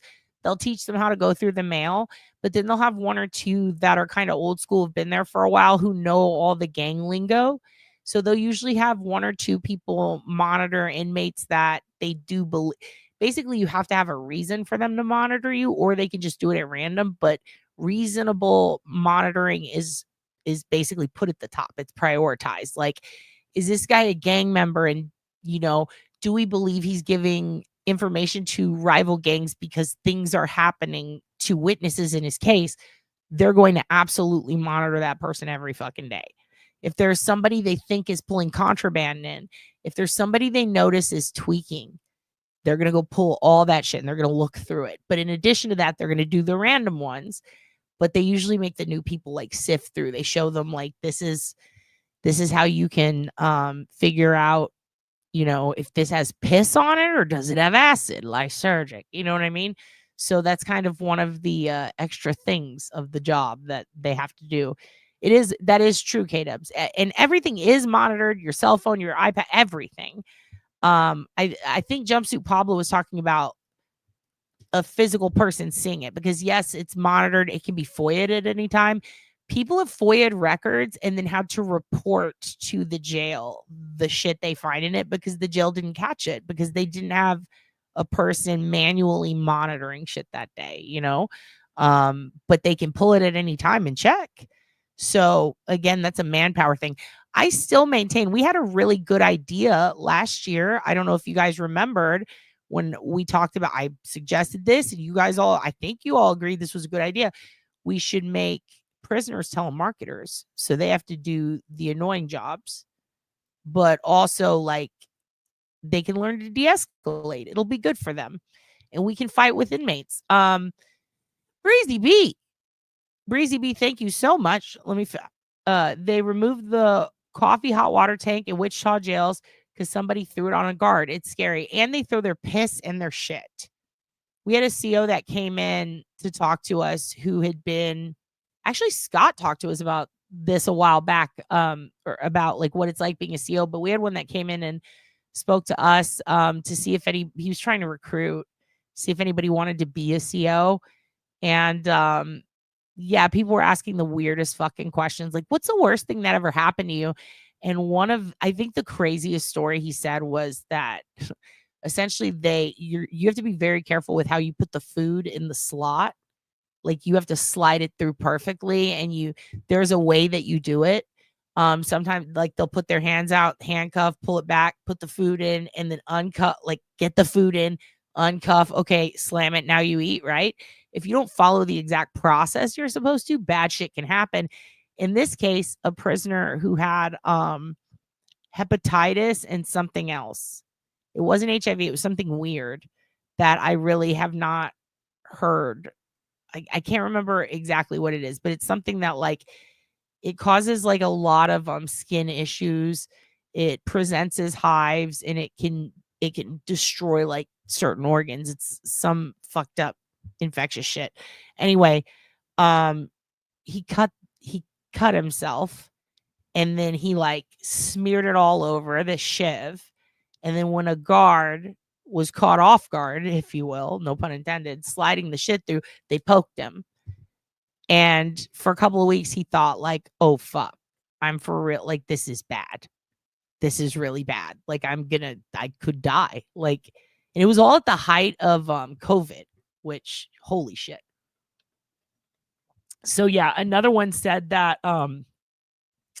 this one guy used to like poop in this bag that he saved that he wasn't supposed to have. Then he'd piss in it and he would just save it up and he would hide it.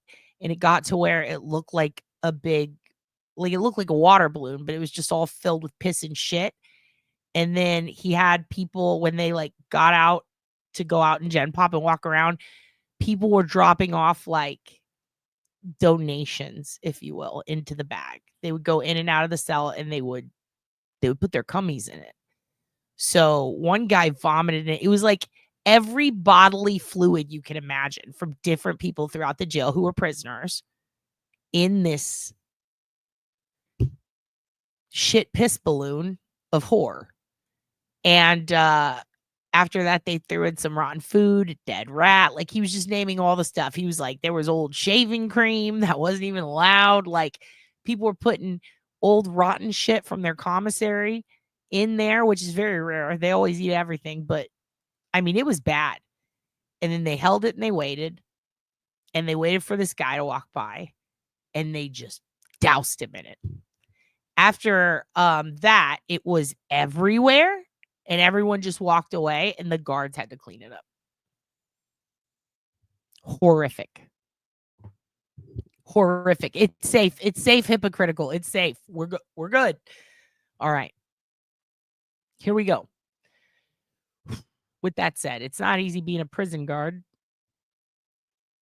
but also it's not easy being these kids. Feel horrible for them. So here we go. It's only going to be about 5 to 10 minutes, and then we're just going to watch Bethany and Dylan, and then we're going to watch some highlights that I thought were very important moments in this, and then we're going to move on. Here we go. Court is familiar with the file and the evidence submitted previously by the parties as it has reviewed them throughout the case and in anticipation of trial. Is there any legal cause why sentence should not be imposed at this time? No, Your Honor.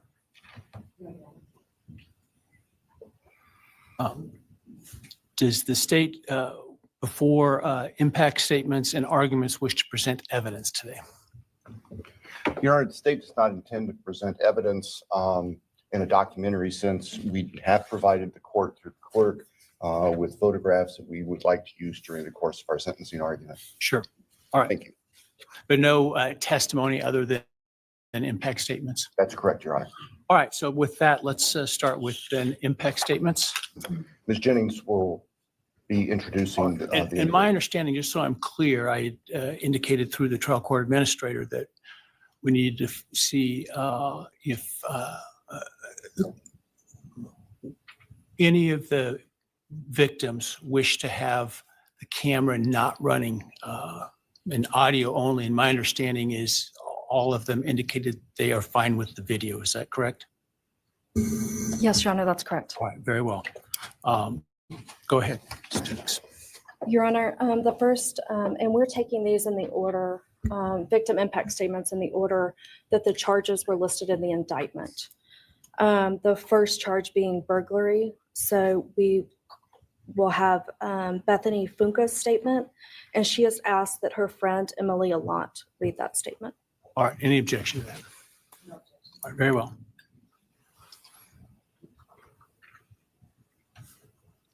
Before she comes up, I saw your comment about him losing weight. I think it's because he's vegan, right? So he probably sat out on a lot of the options, if that makes sense. I've been thinking about that too. He has been getting thinner. My buddy Chaz lost a lot of weight when he went to jail. And yeah, apparently the food is not too good. We'll just say that. Thank you, Your Honor. I'll be speaking on behalf of Bethany, and so, yeah, here it reads. My name is Bethany Funk, and I was roommates with Maddie, Kaylee, Xana, and Ethan. I not only lost some of my best friends, but I also lost a sister. Never in a million years would I have thought that something like this would have happened to my closest friends. I thought that we were going to wake up and go upstairs, see them and tell them how they had scared us and that they were going to tease us about how we are constantly scaredy cats and make jokes about it as we would go to Taco Bell like always. But sadly, that is not what happened and what turned out to be my worst nightmare. When I first woke up that morning, I had no idea what happened. I woke up around 7 with a terrible toothache. So I called my dad, who is a dentist, and he asked what I should do. He told me to take Advil, so I did, and I went back to sleep. I was still out of it and still didn't know what happened. If I had known, I of course would have called 911 right away. I still carry so much regret and guilt for not knowing what had happened and not calling right away, even though I understand it wouldn't have changed anything, not even if the paramedics had been right outside the door.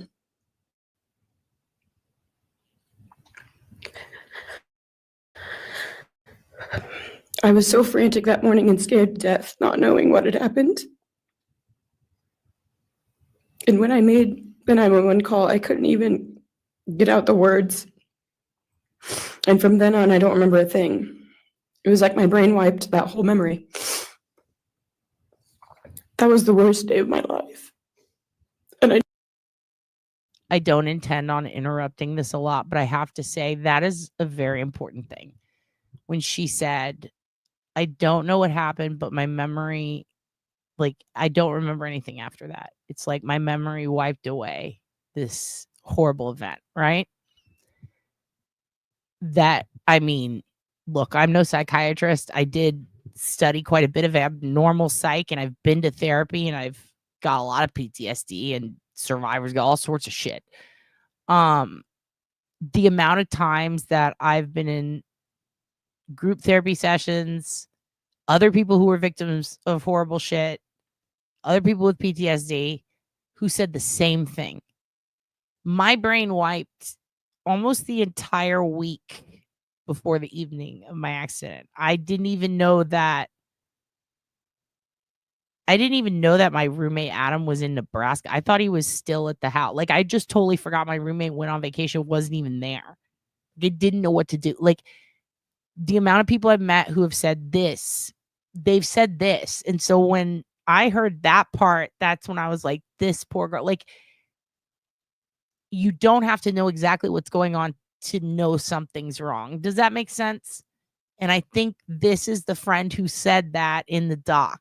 A night in Idaho, her and the other one, is it Emily? They both said something similar, that like when you walk into the house, you just knew something was wrong. That's their home. Their worst fears came true. And once that trauma was verified, that's how she dealt with it.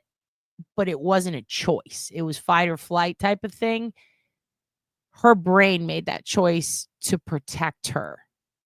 And I want to say this big time, Hunter, the boy who protected them by essentially lying or minimizing what he saw so that they wouldn't freak out and wouldn't be terrified and wouldn't have more trauma, he's a hero too. But this is very important right here. This is something This is something that happens to a lot of people. So when imagine you're being attacked on the internet by total strangers who are blaming you and threatening to kill you, and you can't remember what happened. That's a lot. No, it always will be.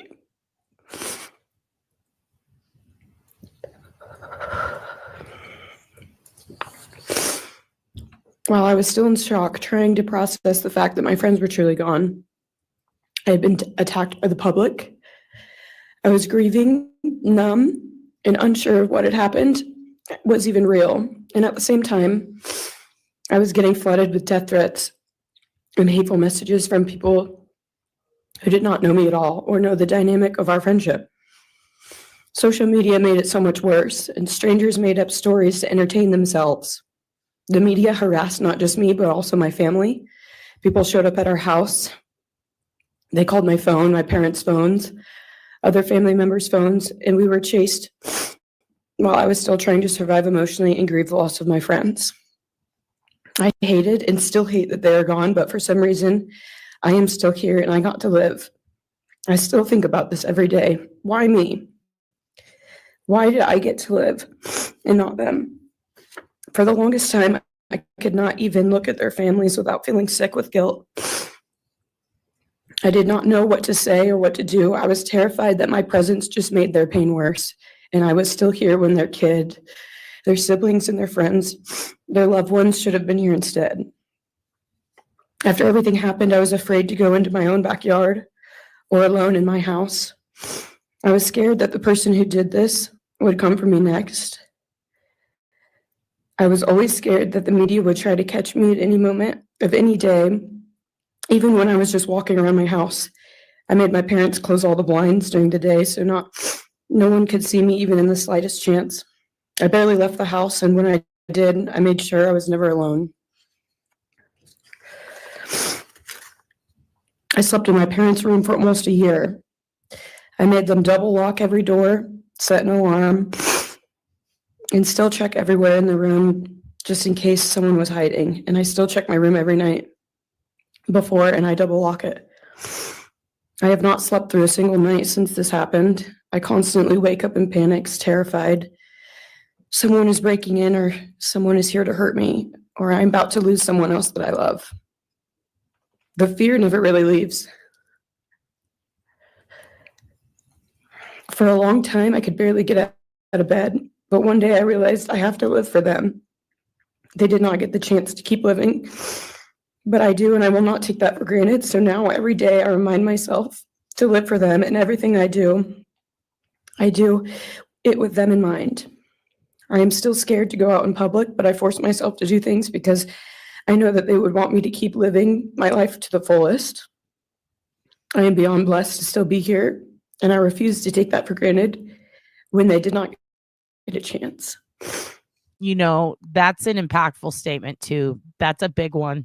That's a big one. This might seem weird to say. I hope people don't take it the wrong way, but that's a burden. That's a huge burden on her shoulders. You know what I mean? Like, to force yourself to live a life you are now terrified of so that you don't waste what they lost that's a burden she has to carry now. That's how I look at it. That's a lot of pressure on a young lady. The pressure of already going through that is enough, but then pile that on, it's overwhelming. I'm not even gonna say enough. It was already overwhelming, and then that's more. I hope she can get through this. I commend her for having her friend come up and talk for her because she prioritized her mental health because she probably needed to. And I commend Dylan for showing up because she, in my opinion, also prioritized her mental health because she needed to be there. That part, though, that part really got me when I heard that. That's a lot of weight on your shoulders. Like a lot. Like I have to carry on because they couldn't. Because 4 people couldn't. I have to live my life to the fullest. Even though I'm terrified to sleep, to eat, to open the windows, to go outside, I'm still going to do it. Fuck, dude. Oh. Oh, he will, but he can't get rid of the stink and the rats and the. For him, that cell's always going to be dirty. I don't know about his traumas. They weren't very specific on that. I don't even know if they hit on that, honestly, in the docs. I haven't gotten to a point with that yet where I've seen that, but the reports are that he had issues with women. He was a chubby bunny. He was extremely smart, but he also had no social awareness, is what it seems like. And remember the girl who went on a date with him and he told her you got birthing hips? That kind of shit. Oh, she's scared, I think, because look, I'm scared, all the time that I'm going to run into the people, even though I know that 3 of them are in jail, I'm still scared. Fear of it happening. Here's the thing, Noel. Here, the best way I can explain it, why I think this is just my opinion. Once something like this happens to you, it makes you realize you are not untouchable. You're just a pinball, and at any moment you can just go doop doop da doop, and then like you're not untouchable. You can 100% at any moment have your life taken. To see it happen at that young age, when you're in a developmentally weird place, that's the other thing is, I don't know that people really take into account they're in college. They're still, like, even if they were there 4 years, like, that's still not enough time on your own. So to be feeling carefree and then to have something so invasive happen to you. If you've ever had your house, have any of you guys ever had your house broken into, or your car, something stolen from you, from your home or your work locker or your purse? That anger and that feeling is like so minuscule compared to how much worse it could have been. Like, imagine not only they invade your personal space and take, but they also hurt you for no reason. Like, you're asleep. You have no chance to fight back. It's night. You're in a vulnerable state. You don't have parents around you. You don't have a weapon. Like, there's so many things that, in combat veterans, great example. You train for war, but they say you don't really know it till you're there. And then when you're there, it doesn't matter how many times you've trained for it. The amount of people in my hometown who had concealed carrier permits and weapons and hate themselves, can't sleep at night, have extreme PTSD and survivor's guilt because they couldn't click on a thing and go to battle, kill the guy who's killing everyone. The one guy who did shoot the shooter, Steven, he has nightmares because he never wanted to have to do that. So not only do you have soldiers that go to war and then they're trained, but then when it happens, they're like, oh, fuck. The amount of people who train for an active shooter situation, and when the shooter look, the guy at Parkland, he ran the fuck away. There were people in my hometown that it's not their fault. They couldn't have done anything. Even if they wanted to, they would have been outgunned, outnumbered. Like, as far as bullets go, they were not prepared to fight a life or death battle with a weapon that day. It caught them off guard, right? Imagine you're someone who doesn't even have that. You are just a girl living in the world. And then all of a sudden, all that happens. You just boom like that.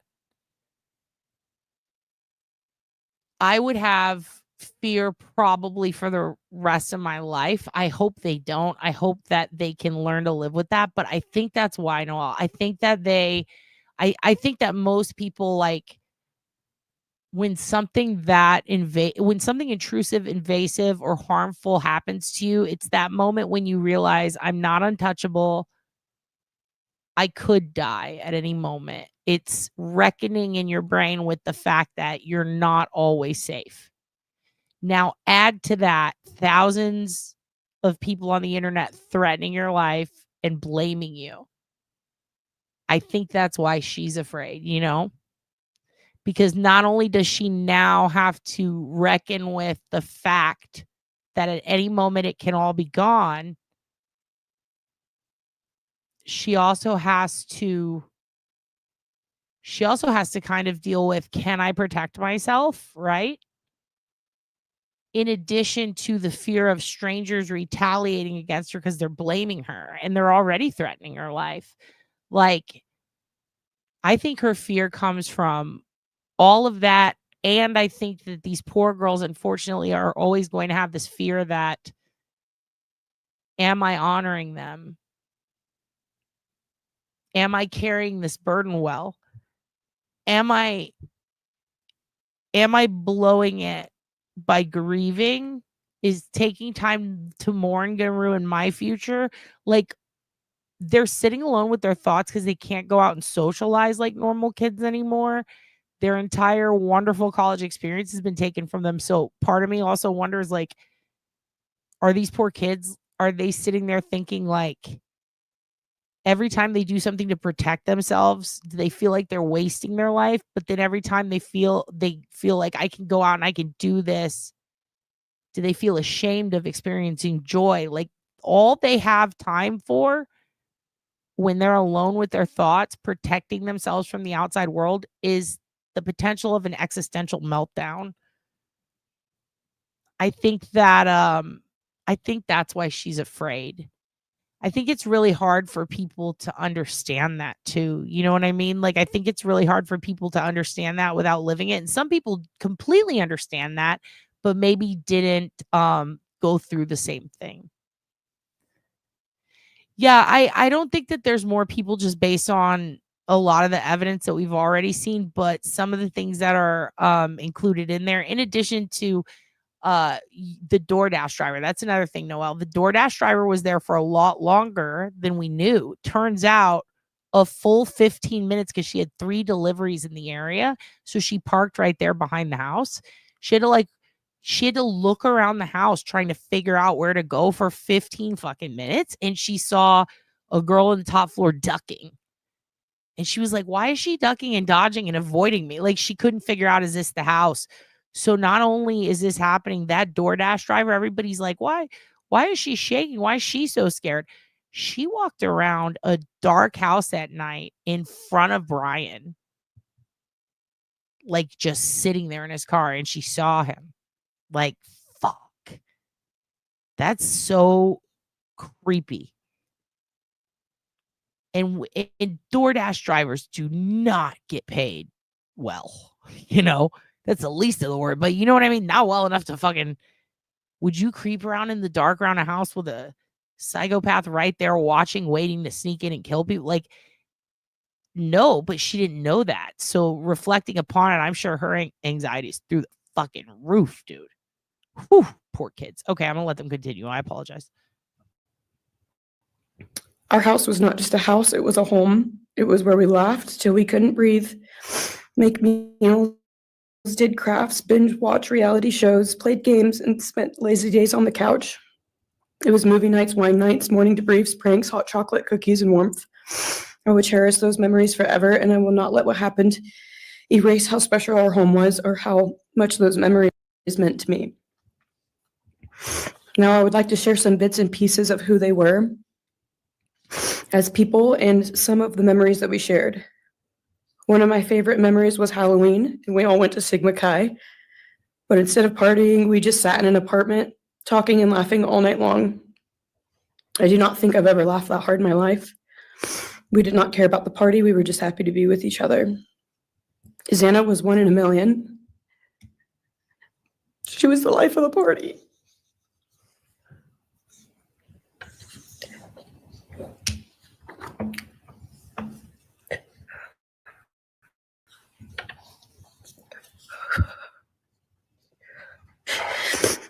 But she was also the kindest and funniest person I knew.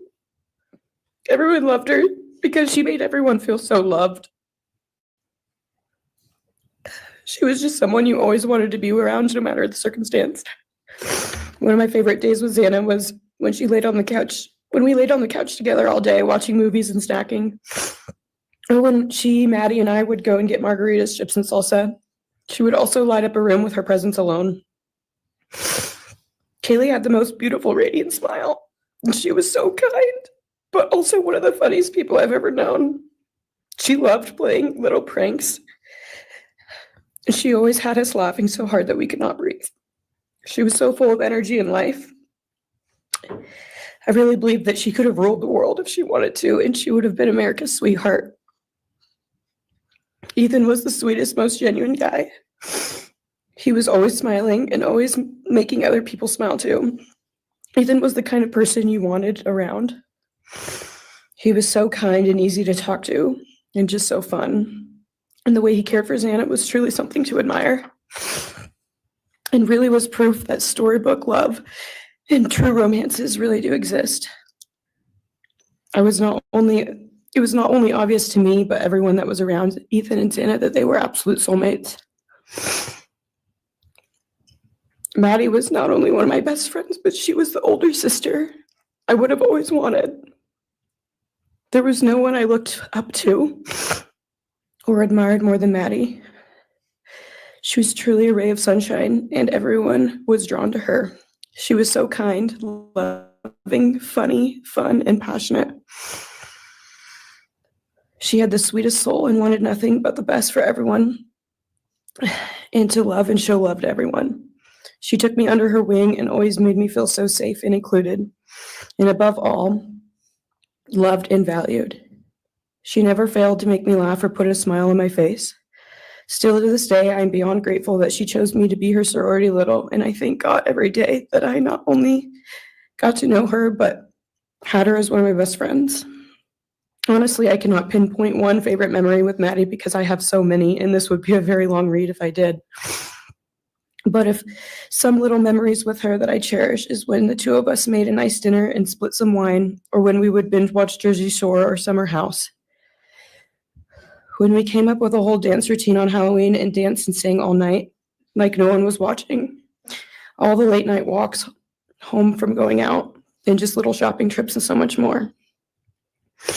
I am beyond blessed that I had the chance to know each and every one of them. They changed my life in ways I would have never put into words. I hope that they are remembered for who they are, not what happened to them, because who they are were so beautiful, and they deserve to be remembered in the highest way. My heart breaks every time I go to text one of them or how badly I wish I could see and hang out with them. And then I remember I cannot. I will never be able to again. But I still talk to them in my prayers every single night, and I always will.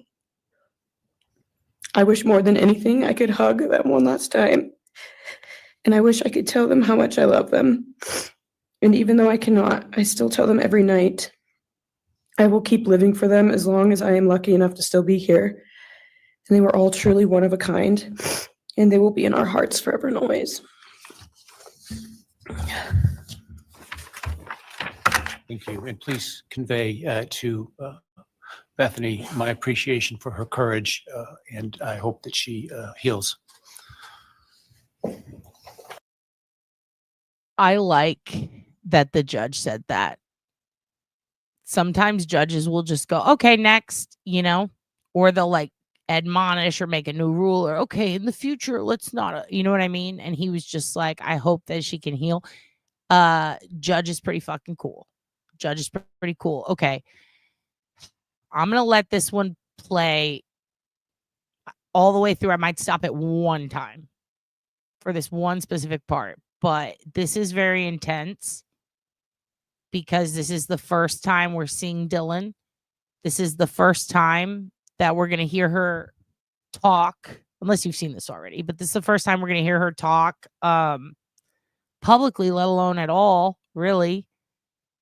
And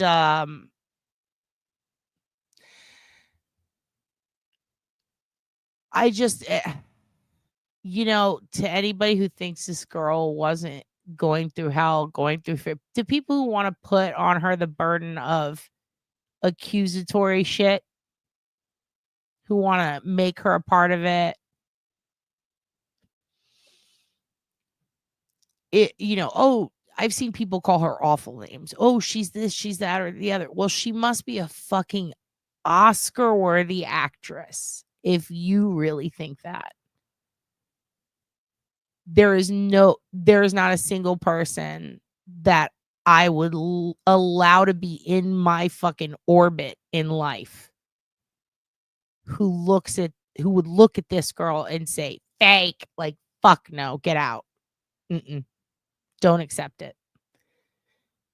She's extremely brave.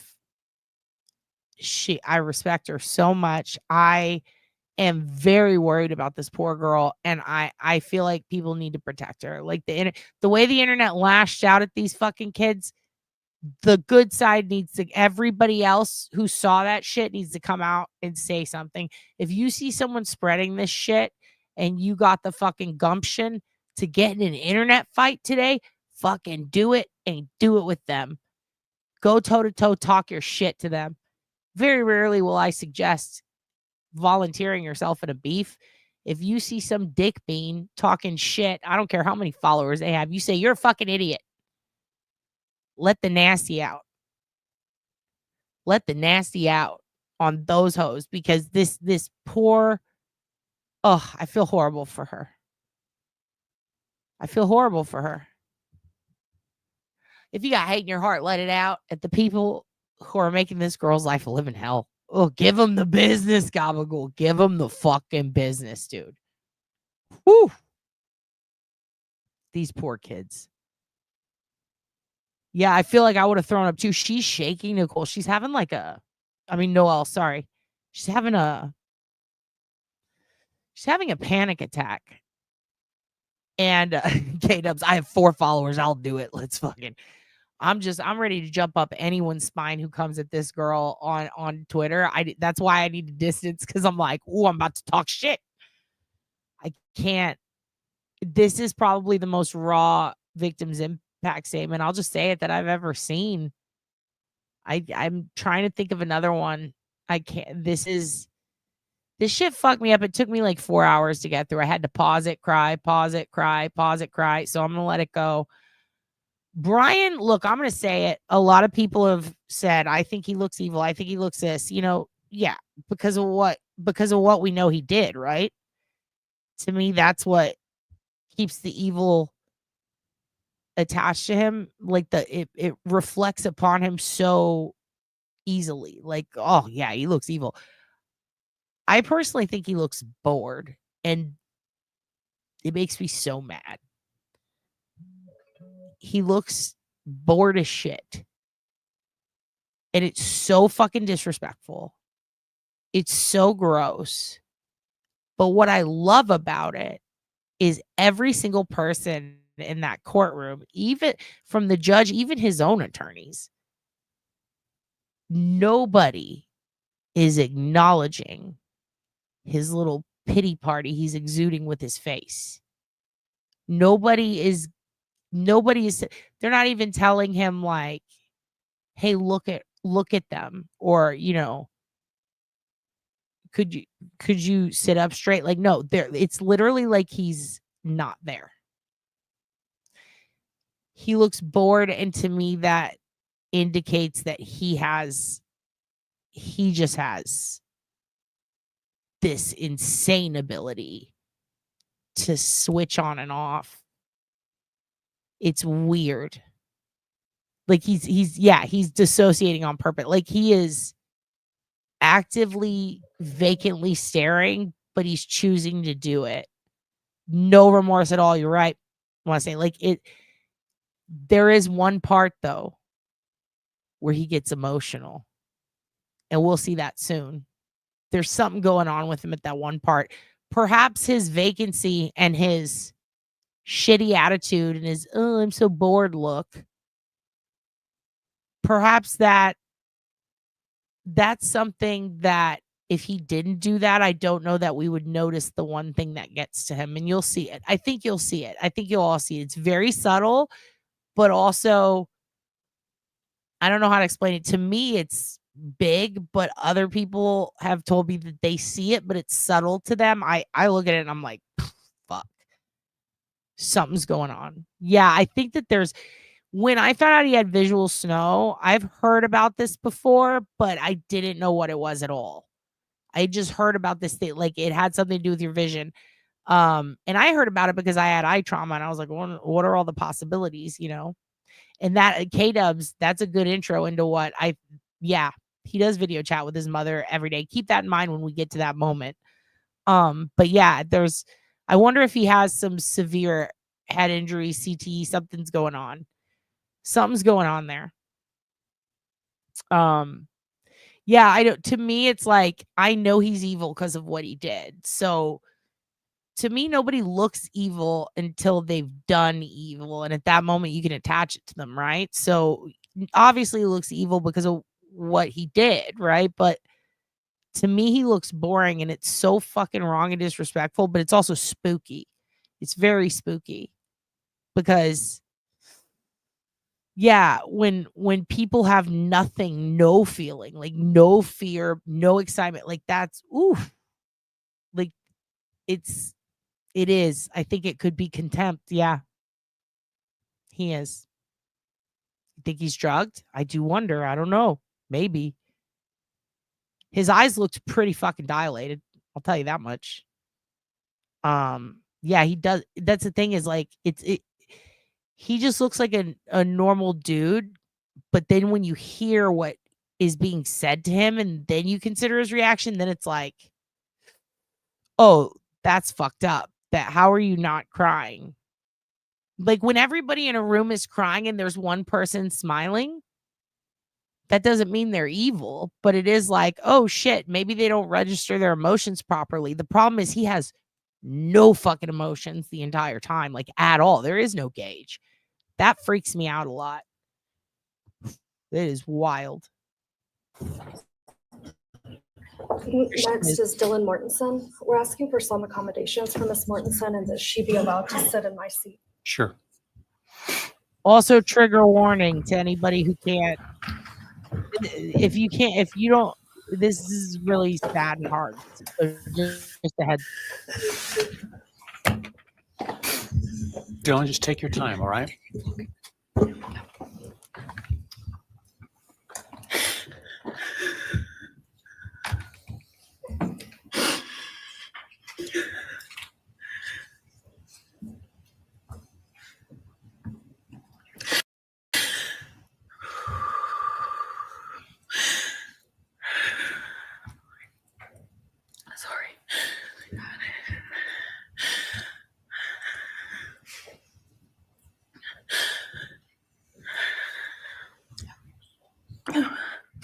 Thank you, Your Honor.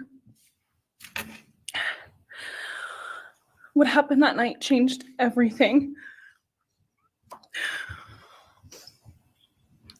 Because of him, 4 beautiful,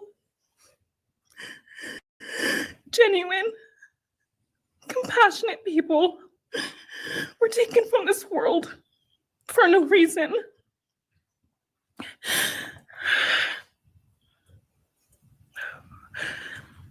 He didn't just take their lives. He took the light they carried into every room. He took away how they made everyone feel safe, loved, and full of joy. He took away the ability for me to tell them that I love them and that I'm so proud of them. He took away who they were becoming and the futures they were going to have. He took away birthdays, graduations, celebrations, and all the memories that we were supposed to make. All of it is gone. And all the people who loved them are just left to carry that weight forever. He didn't just take them from the world. He took them from me, my friends, my people who felt like my home, the people I looked up to and adored more than anyone. He took away my ability to trust the world around me.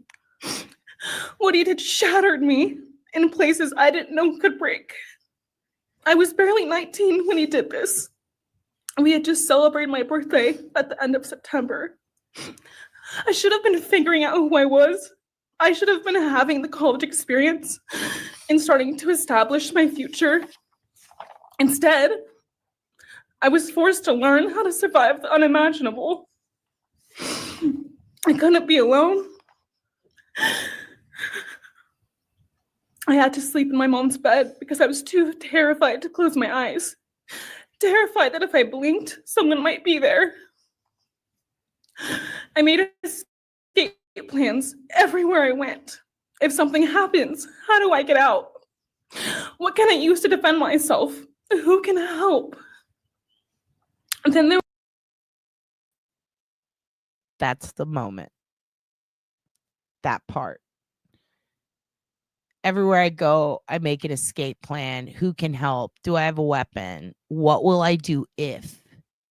I think the worst thing about survivor's guilt or just PTSD is admitting and putting into motion and thinking about an escape plan. The what if. What if this happens? What if that happens? Because your mind can go everywhere. If this awful thing is possible that I never thought would happen in this tiny town in a million years, then what other horrors await that my brain can cook up every time I want to go to the beach, or I just need to go to the grocery store, or I'm just walking out to my car, or I'm in my own house? That's terrifying. To have that feeling in your own home all the time. The problem is it's terrifying, and it happens every day to a lot of people for a lot of different reasons from a lot of different traumas. And I think that's why that part is really important, because people need to normalize, like, it's okay to have these fears. This is a trauma response, and it's going to be okay, and you can figure out a way out of it. You don't need to rush yourself, but that part, the game plan, the what if, and then what do I do? If it gets out of hand, you can find yourself over planning, and then you plan so much you do nothing. And at that point, your entire life is planning things that are never going to happen. And that's torture. The hypervigilance, the protection, the planning. Did I protect enough? Did I bring enough sunscreen to the beach? Like, this is like, think about that, but a million times worse. Like, that is the tiniest fears that we have every day. Magnify that. And unfortunately, one of the reasons that I think, and this is a good point, life's a bitch. Not life's a bitch. Life's a bit. I was going to say life's a bit choosing, and then it came out as life's a bitch. Actually, change your name to life's a bitch. That's very funny. In all seriousness, I think the reason this is so important is because it's the most common in your home. That's my opinion, though. Like, think about all the people who got abused as kids or abused as adults. That shit happens in the home, usually. I think that there's a lot more of this going on in homes across this country, in the world, That's a scary thought.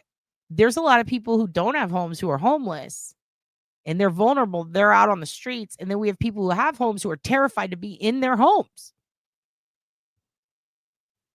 It's just, it's a wild position to be in your brain. And I think that that's why that part really gets to me, because that's a big problem.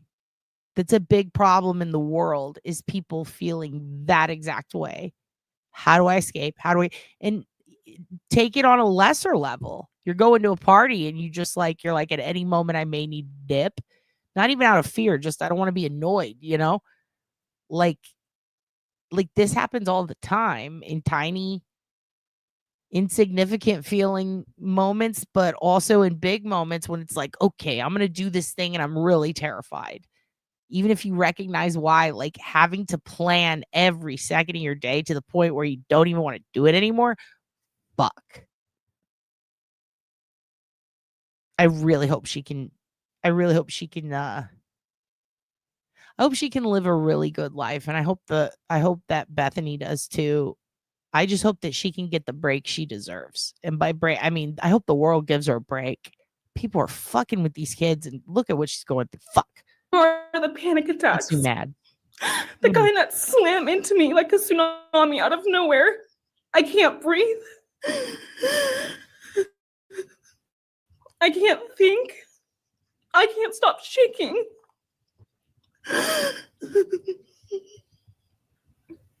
All I can do is scream because the emotional pain and the grief is too much to handle.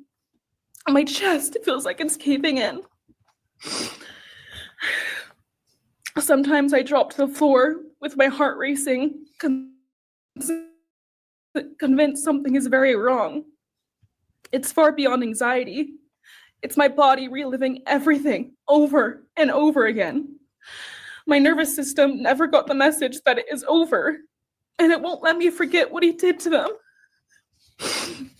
People call me strong. They say I'm a survivor, but they don't see what my new reality looks like. They don't see the panic attacks, the hypervigilance, the exhaustion, the way I scan every room I enter, the way I flinch at sudden sounds. They don't know how heavy it is to carry so much pain and still be expected to keep going, and that's because of him. He stole parts of me I may never get back. He took the version of me who didn't constantly ask, what if it happens again? What if next time I don't survive?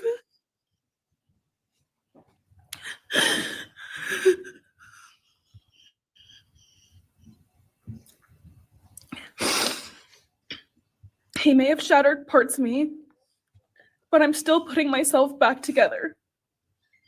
Piece by piece, I'm learning how to live in this new version of life. It is not easy. It hurts, but I'm still trying.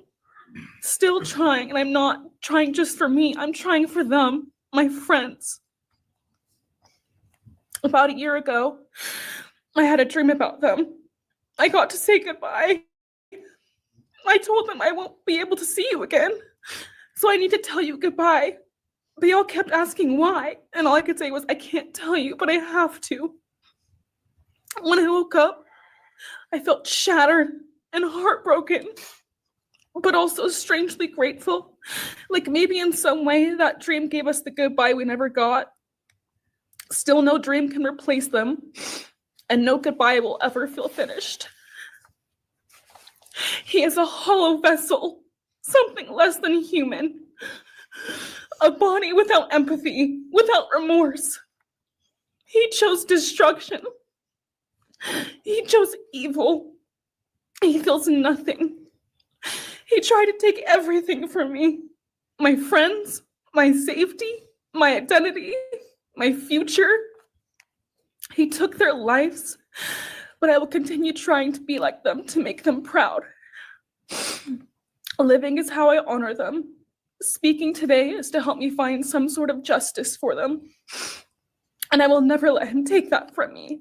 He may have taken so much from me, but he will never get to take my voice. He will never take the memories I had with them. He will never erase the love we shared, the laughs we had, or the way they made me feel seen and whole. Those things are mine. They are sacred, and he will never touch them. I get to feel sadness. I get to feel rage. I get to feel joy even when it's hard. I get to feel love even when it hurts. I get to live. And while I will still live with this pain, at least I get to live my life. He will stay here, empty, forgotten, and powerless. Dylan, thank you so much for your courage. I appreciate it.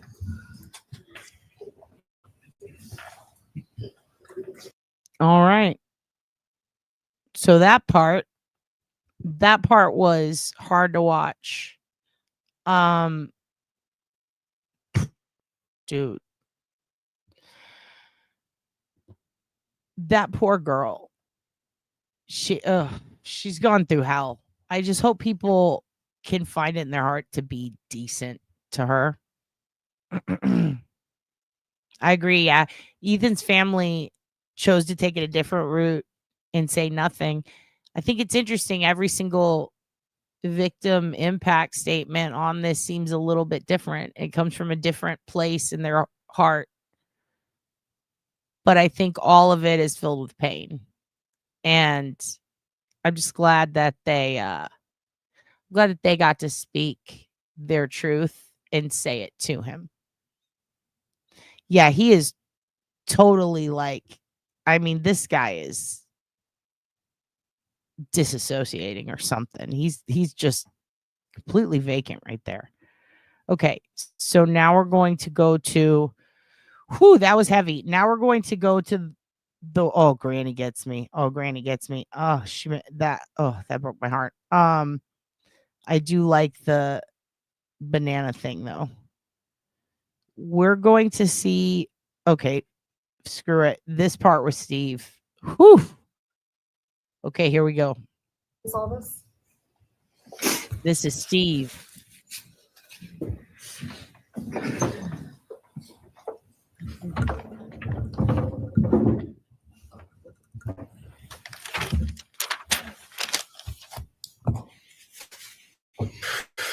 Today, we are here to finish what you started.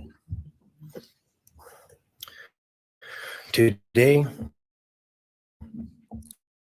you've lost control. Today, we are in a world that you picked the wrong families. The wrong state, the wrong police officers, the wrong community. I will say this. I noticed something with Steve.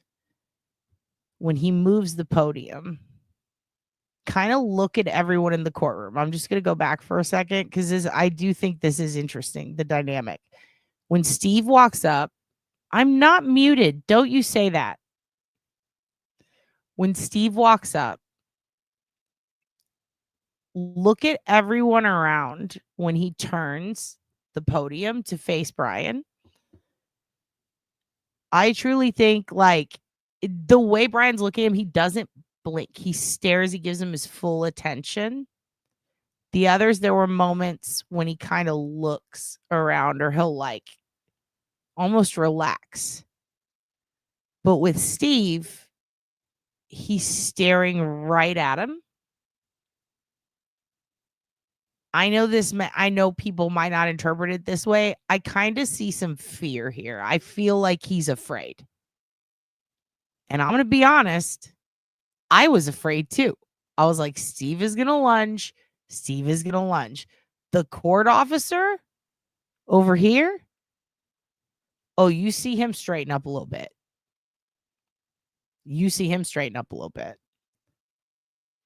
But Bryan kind of goes from almost relaxed to straight frozen, just eyes pretty wide. It's very subtle, but I see I really think he's oh hell, are they going to be able to stop this guy if he lunges at me? Whew.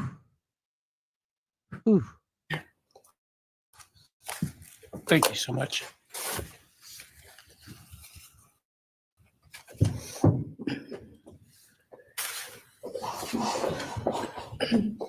Your Honor, next would be members from the Kaylee Gonsalves family. First will be her father, Steve Gonsalves.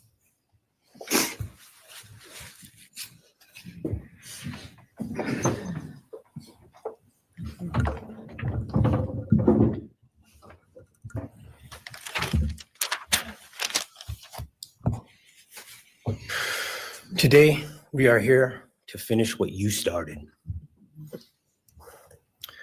Today, You've lost control. Today we are here to prove to the world that you picked the wrong families. The wrong state, the wrong police officers, the wrong community. You tried to break our community apart. You tried to plant fear. You tried to divide us. You failed. Instead, your actions have united everyone in their disgust for you. I just learned from these lead investigators, to their shock, they worked in an investigation and actually worked with Pennsylvania police officers and the federal FBI. You united everyone. Everyone was united after you. None of us are divided. We are united in our disgust and our love for these children. Today you have no name. Because when this all started, we all came together and we said, let's stop even talking about his name and just use initials. So even the media just calls you BK. That's all you are. Looking back when the police officers knocked on my door, told me what happened to my child, told me what happened to Maddie Mae, I don't think he was even out of the driveway before my kids turned around, looked at me and said, what do we do, Dad? I told them, you get to work. You get your ass to work. And we started calling, we started texting, we started emailing. And you know what? Within hours, we had your white car on the camera. We knew from the very beginning we had you. Police officers tell us within minutes, they had your DNA, like a calling card. You were that careless, that foolish, that stupid. Master degree, you're a joke. Complete joke. But we took this disaster and we did what we could. We put everything online. We took our kids, we took our images, we took everything that they did, their videos, their photos, the girls' pranks, Ethan singing. We put it out there, we shared it with the world. And the world united. And all they ended up, when they talked about this case, is they talked about Kaylee Jade, Maddie Mae, Xana, and Ethan. Everything what these people meant to us, a father, a mother, a brother, a sister, we shared that with our community. Then we shared it with our state. We shared it with the country. And eventually we shared it with the world. The world's watching because of the kids, not because of you. Nobody cares about you. Oh. Okay. That moment I want to talk about briefly. That moment. They're watching because of the kids, not because of you. You mean nothing. That nobody's even thinking of you. You can tell Anne probably helped. Did she help with this? This is the beginning of a trigger fest. Whoever helped, or if they didn't, him and the daughter, there's something. It looks like he's biting his cheeks. And it's not like to keep from laughing. It's like it's almost like to keep his spite from showing. Like, I think he's feeling an emotion and it's making him uncomfortable. But the one that gets to him, she did. Oh, you could tell. He's saying things. I really was like very proud of Steve. That's great to hear. Yeah, he can't. And then he has to say at the end, Mustang, that, you know, he's respectfully, I waive the right to say anything. Like, because it doesn't matter what he says. Nobody's listening to him. And nobody gives a fuck. I think the thing that gets to him the most, though, is very unexpected. I didn't expect it. And when I saw it, I was like, oh, that's perfect. I wonder if the one that I'm thinking of, I wonder if John Douglas helped with that one, because that shit was, it fucked him up. You'll see it in a minute. But this moment, Steve, he's going to be thinking about what Steve said. Yeah, you see it, right? The jaw, I felt like, is he chewing on his inner cheeks, Laura? What do you guys all think? Is he chewing on his inner cheeks? Is he just clenching the jaw? He almost looks like his upper lip is puffy.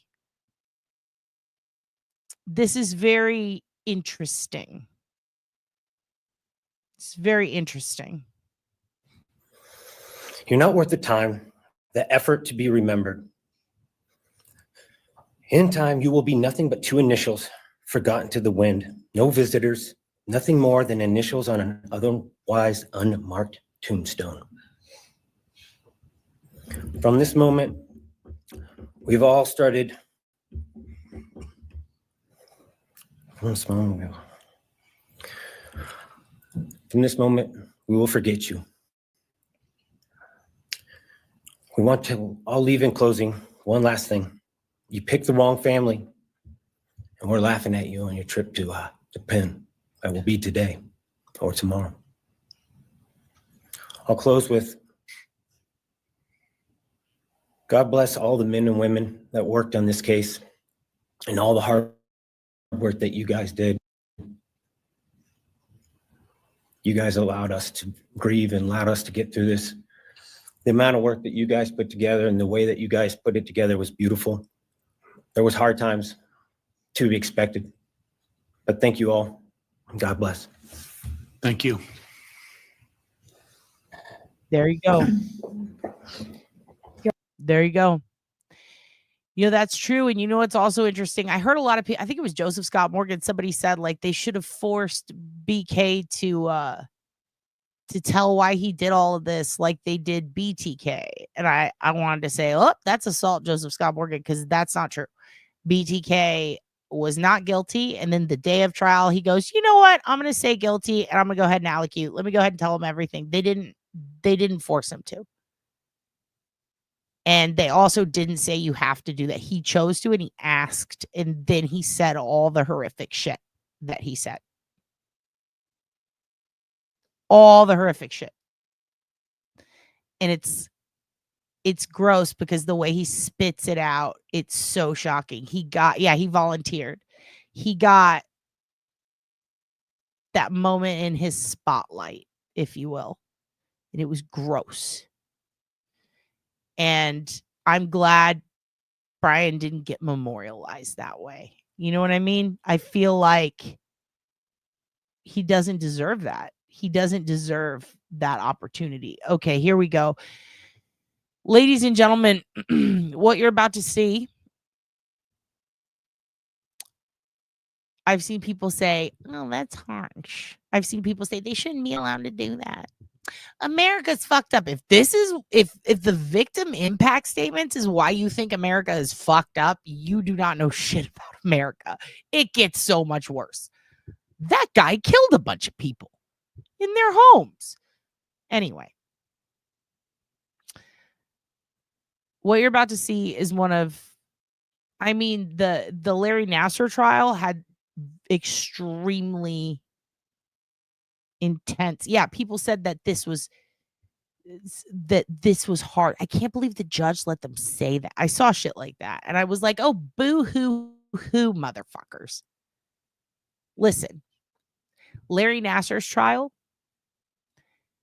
and Skylar Neese are probably some of the most intense, heartbreaking victim impact statements I've ever seen. This, holy shit. I just hope that if something ever happens to me, my sister will fucking pull some shit like this. The last time I was this impressed by a sister speech was the one that I saw on a TikTok where this sister stands up at her sister's funeral and then announces to everybody who's at the funeral, she didn't like you, she didn't like you, she didn't like you, you could go fuck yourself and you owed her rent. Why are y'all even here? There's always that one that is willing to cause chaos for you, even when you're gone. But it's out of love. I love this girl. I hope, Olivia, you're the biggest sister of all the big sisters. We love you, babe. That speech, man, I'm proud of her, and she's not even my sister. I want to send her flat. I want to be like, can you teach a class on how to fuck up a man's soul? Because holy shit. Whew. She used his own words to fuck him up. I'm glad that you said that. I don't know if you guys noticed, but his little questionnaire on Reddit, she cleverly interweaves into her victim's impact statement. It is wild. This is a good sister. Our next is Steven Gonzalez, Kaylee's brother.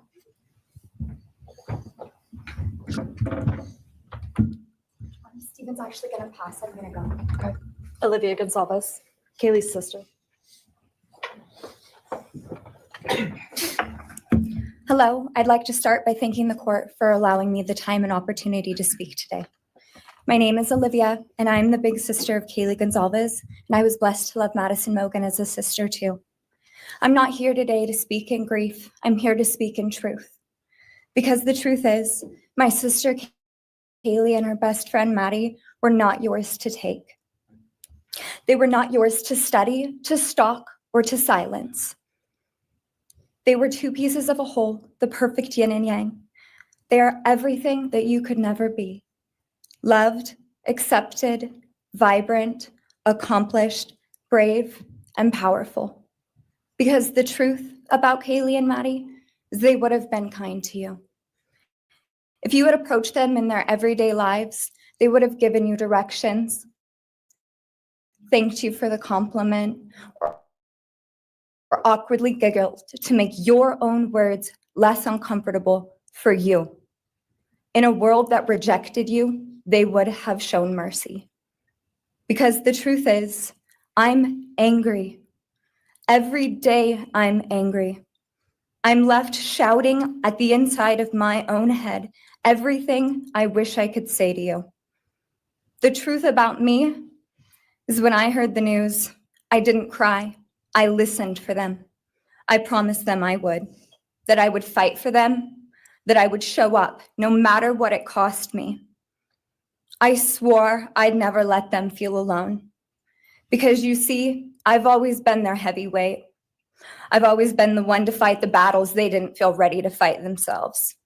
All it ever took was a call, and they knew I would handle it for them, no matter the time, no matter the cost. They could wave their white flag because they knew I would never back down, not for them, and not even death could change that. Somewhere along the line, I started to think about what I would say to them if I was given just one last chance.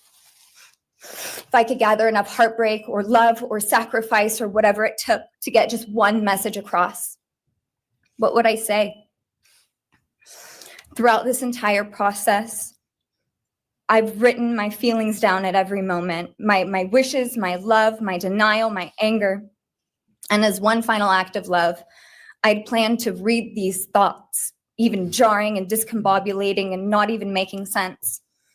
Because for me, that was true love. As bare and as naked as it could be, not laced in pretty words or dressed for the occasion, but written through bleary eyes at 2 a.m. with clenched fists, angry at this reality. My true final act of love was to continue on without them, for them.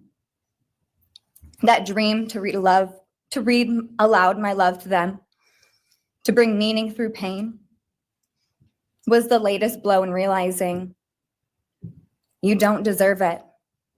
And Kaylee and Maddie don't need it. Kaylee and Maddie have always known my love, and they would never ask me to prove it by further victimizing myself to a defendant who has shown no guilt, no remorse, no apprehension. they would say to me, why would you give the satisfaction of showing vulnerability now? You promised you would never back down. And for that clarity, I'm thankful. I won't stand here and give you what you want. I won't offer you tears. I won't offer you trembling. Disappointments like you thrive on pain, on fear, and on the illusion of power. And I won't feed your beast. Instead, I will call you what you are. Sociopath, psychopath, murderer. I will ask the questions that reverberate violently in my own head, so loudly that I can't think straight most any day. Some of these might be familiar, so sit up straight when I talk to you. Oh, shit. Don't worry. We're going to go back. We're going to go back on this one. Let me make myself real big here. I love her. Olivia, if you're out there, you're not watching this because you are a classy broad. None of us are classy. We're all, listen, we've all gotten gum in our hair and had to cut bangs at least once in our lives in this chat. Olivia Hunt, if you do ever see this, we love you. We adore you. You're the best. Teach us your ways. Like, how are you not a civil rights attorney that is 70 and about to enter your first year at the Supreme Court, and both sides of the aisle want you there? Like, how are you not, like, how do we not have you entombed in gold like a statue, and then feminists go outside and pray to you because you say things that make scary serial killers get afraid? Like, you, Olivia, we love you. We love you, and I hope that you have the greatest life. I love that you said this. Let's go over. Yes, Carrie, exactly. Let's go over what did she call a psychopath, a sociopath, everything. They said, please don't call him that. This girl is clever. Oh, he doesn't like being called that? Psychopath, psychopath, psychopath, psychopath. It's like when someone says, you curse too much, don't say bitch. I'm like, bitch, bitch, bitch, bitch, bitch, bitch, bitch, bitch. Like, no, don't police me. Go mind your business. She called him that. She called him that. She said it to his face in the best fucking moment. First of all, remember how he talked down to the female students? Do you remember that? That was the thing everybody said. Stand up straight when you're walking into class. Please raise your hand. Acknowledge me as Mr. Like, powerful language. I must insist that you respect me. She doesn't even say I must. She says, you fucking sit up when you're like, the way she says it. She didn't say the F word, but I heard it. That's how spooky that was. I love her. I love her. We're going back. Sit up straight. Olivia, where you been? Where you been, babe? Come on the channel. Teach us how to scare people in the most eloquent, debonair way. Because, girl, you got it. You got that thing. It's what Nancy Grace could have been if she was nice. Really think about that. I swore I'd never let them feel alone. Because you see, I've always been their heavyweight. I've always been the one to fight the battles they didn't feel ready to fight themselves. All it ever took was a call, and they knew I would handle it for them, no matter the time, no matter the cost. They could wave their white flag because they knew I would never back down, not for them. And not even death could change that. Somewhere along the line, I started to think about what I would say to them if I was given just one last chance.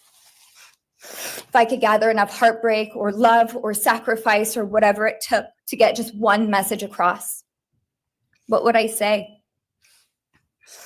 Throughout this entire process, I've written my feelings down at every moment, my wishes, my love, my denial, my anger.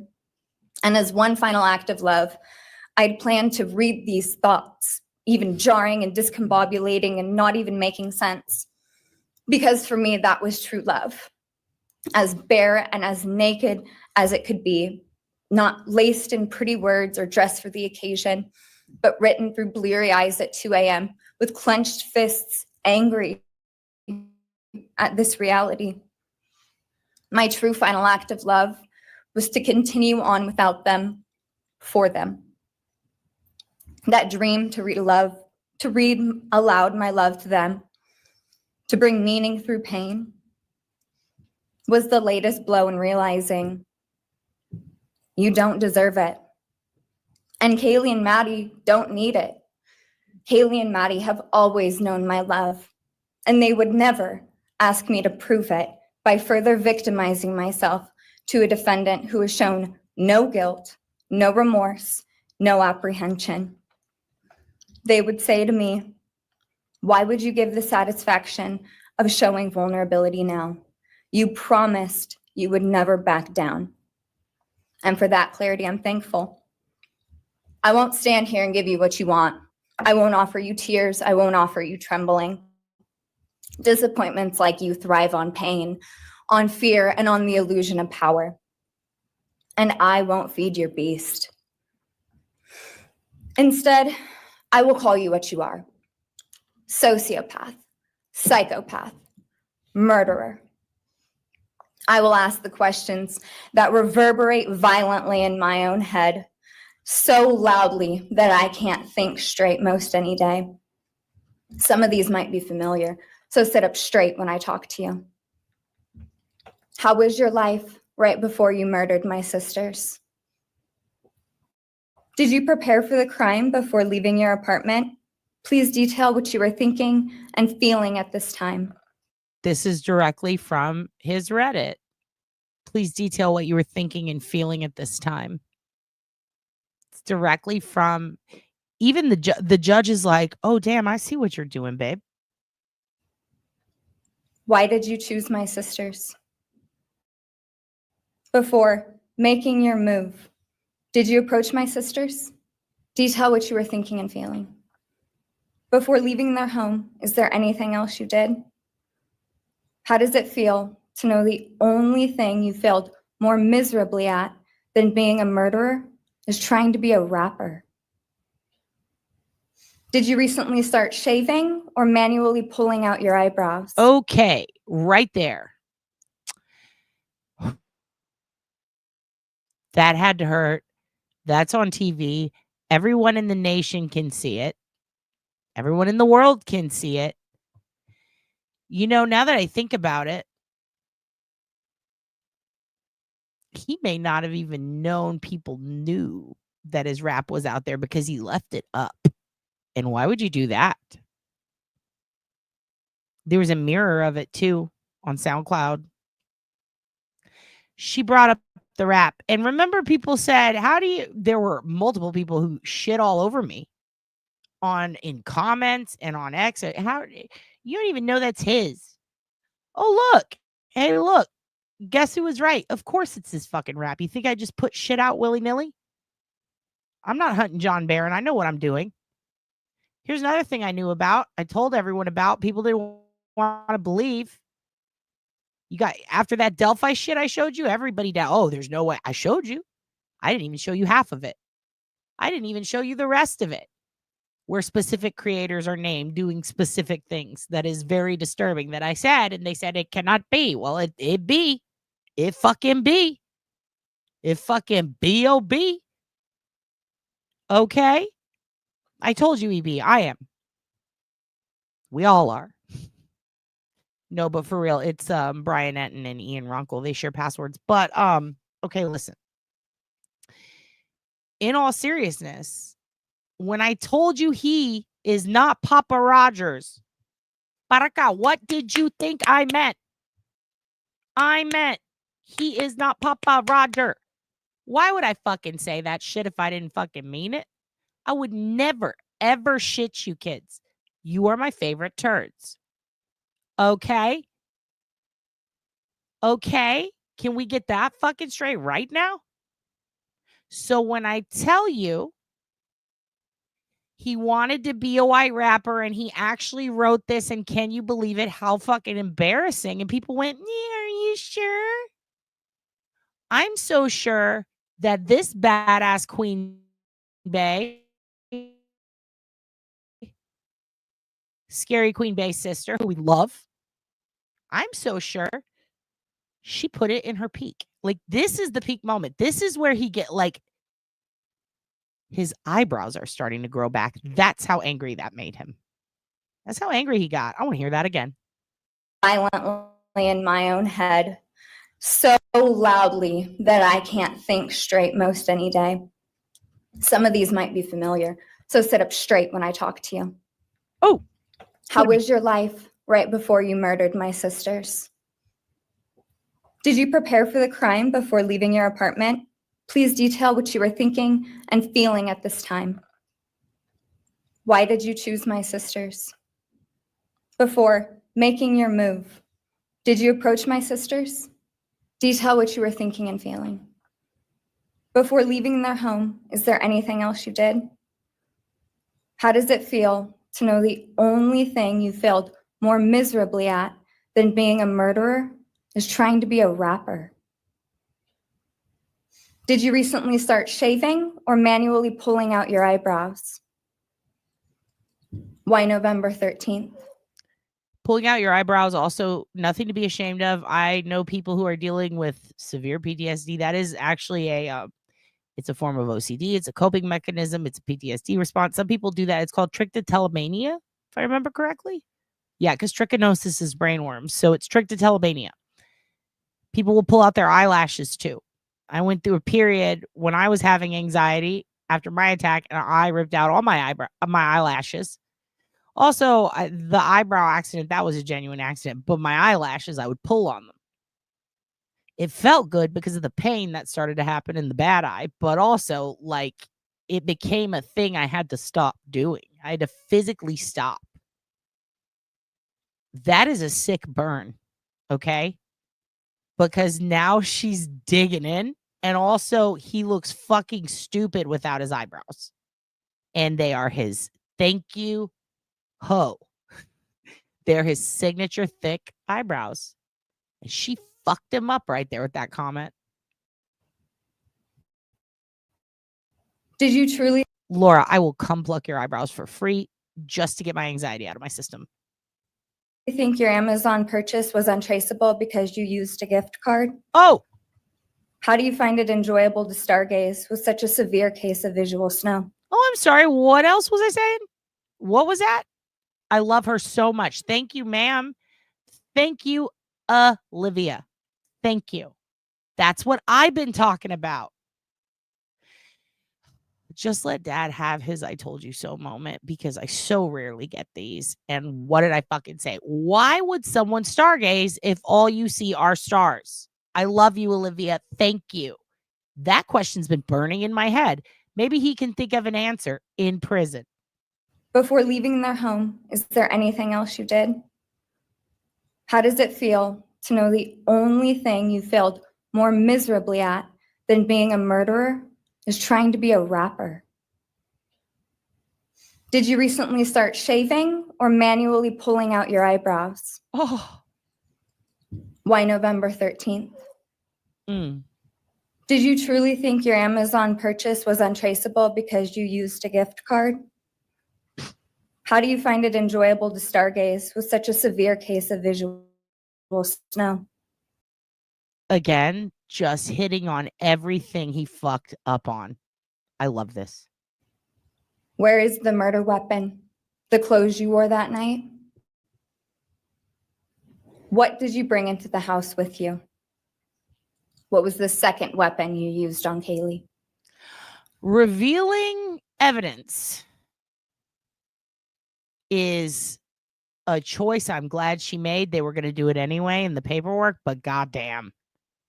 She took that power back. The judge is stunned, but he ain't mad at it. That's a clever girl. Everyone's thinking, damn, she found a way to slip that in. I love her. What were Kaylee's last words? Please describe in detail the level of anxiety you must have felt when you heard the Bearcat pull up to your family home on December 30th, 2022? Which do you regret more? Returning to the crime scene 5 hours later, or never, ever going back to Moscow, not even once? I have to say, I have not heard anybody make that point. Have you guys thought about that? I did not. That is okay. Pop it in for praise. I'll make it fast because we got a lot to get through still. And I just want to give her her gold. Holy shit. That is perceptive as fuck. I love her so much more. I love her so much more. And I didn't think I could because that just blew my mind. I didn't even think of that. I feel like maybe it could have been in some early docs, but I don't think so. Like, I don't think anybody made that point anywhere. All the people online critically picking apart, all the experts, the coffin swappers, every single person who spoke on this case. By the way, can we talk about how Jen Coffindoffer was wrong every time she spoke on this and it's proven in the documents? We'll do a whole episode on that later. But the point is, and that's just going to be because it's fun to call her ass out. But have you seen anybody make that point? That is a fantastic point. Not once did he return after the day of the murders. He went back that morning, right? And then never again. For someone who had such a distinct pattern, why break it now? Why break it right after the murders? Why didn't you ever go back? If you always go to Moscow, you just go there to eat. You just go there to use a bank. You just go there for the Albertsons, which, by the way, I had no idea there were still Albertsons open beyond the one in Corpus. That's a great point. Have y'all ever thought it, right, Julie? That never occurred to me. Oh, shit, that's a good point.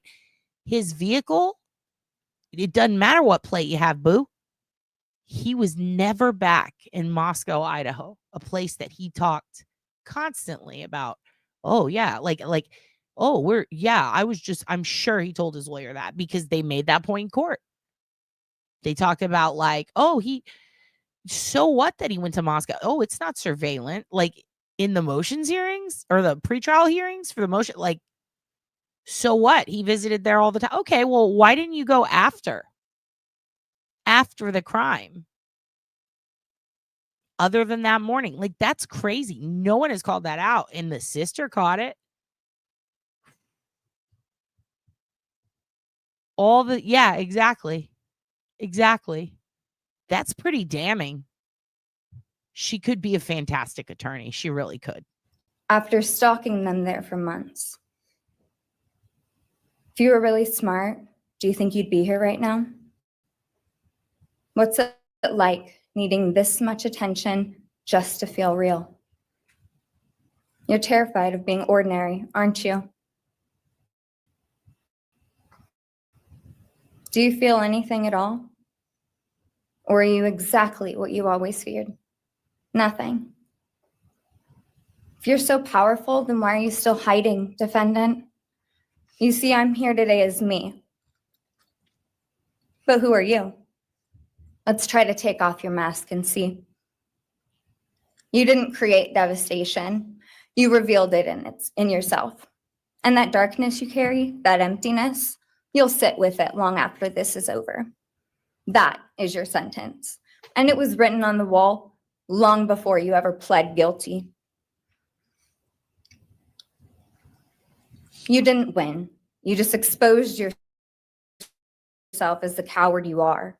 You're a delusional, pathetic, hypochondriac loser who thought you were so much smarter than everybody else.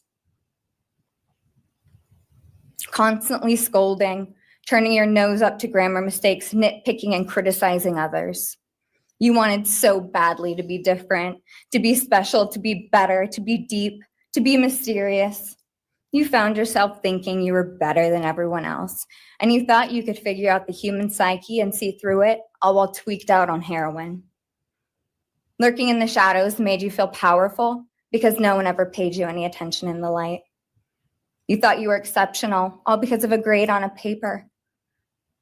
You thought you were elite because your online IQ test from 2010 told you so.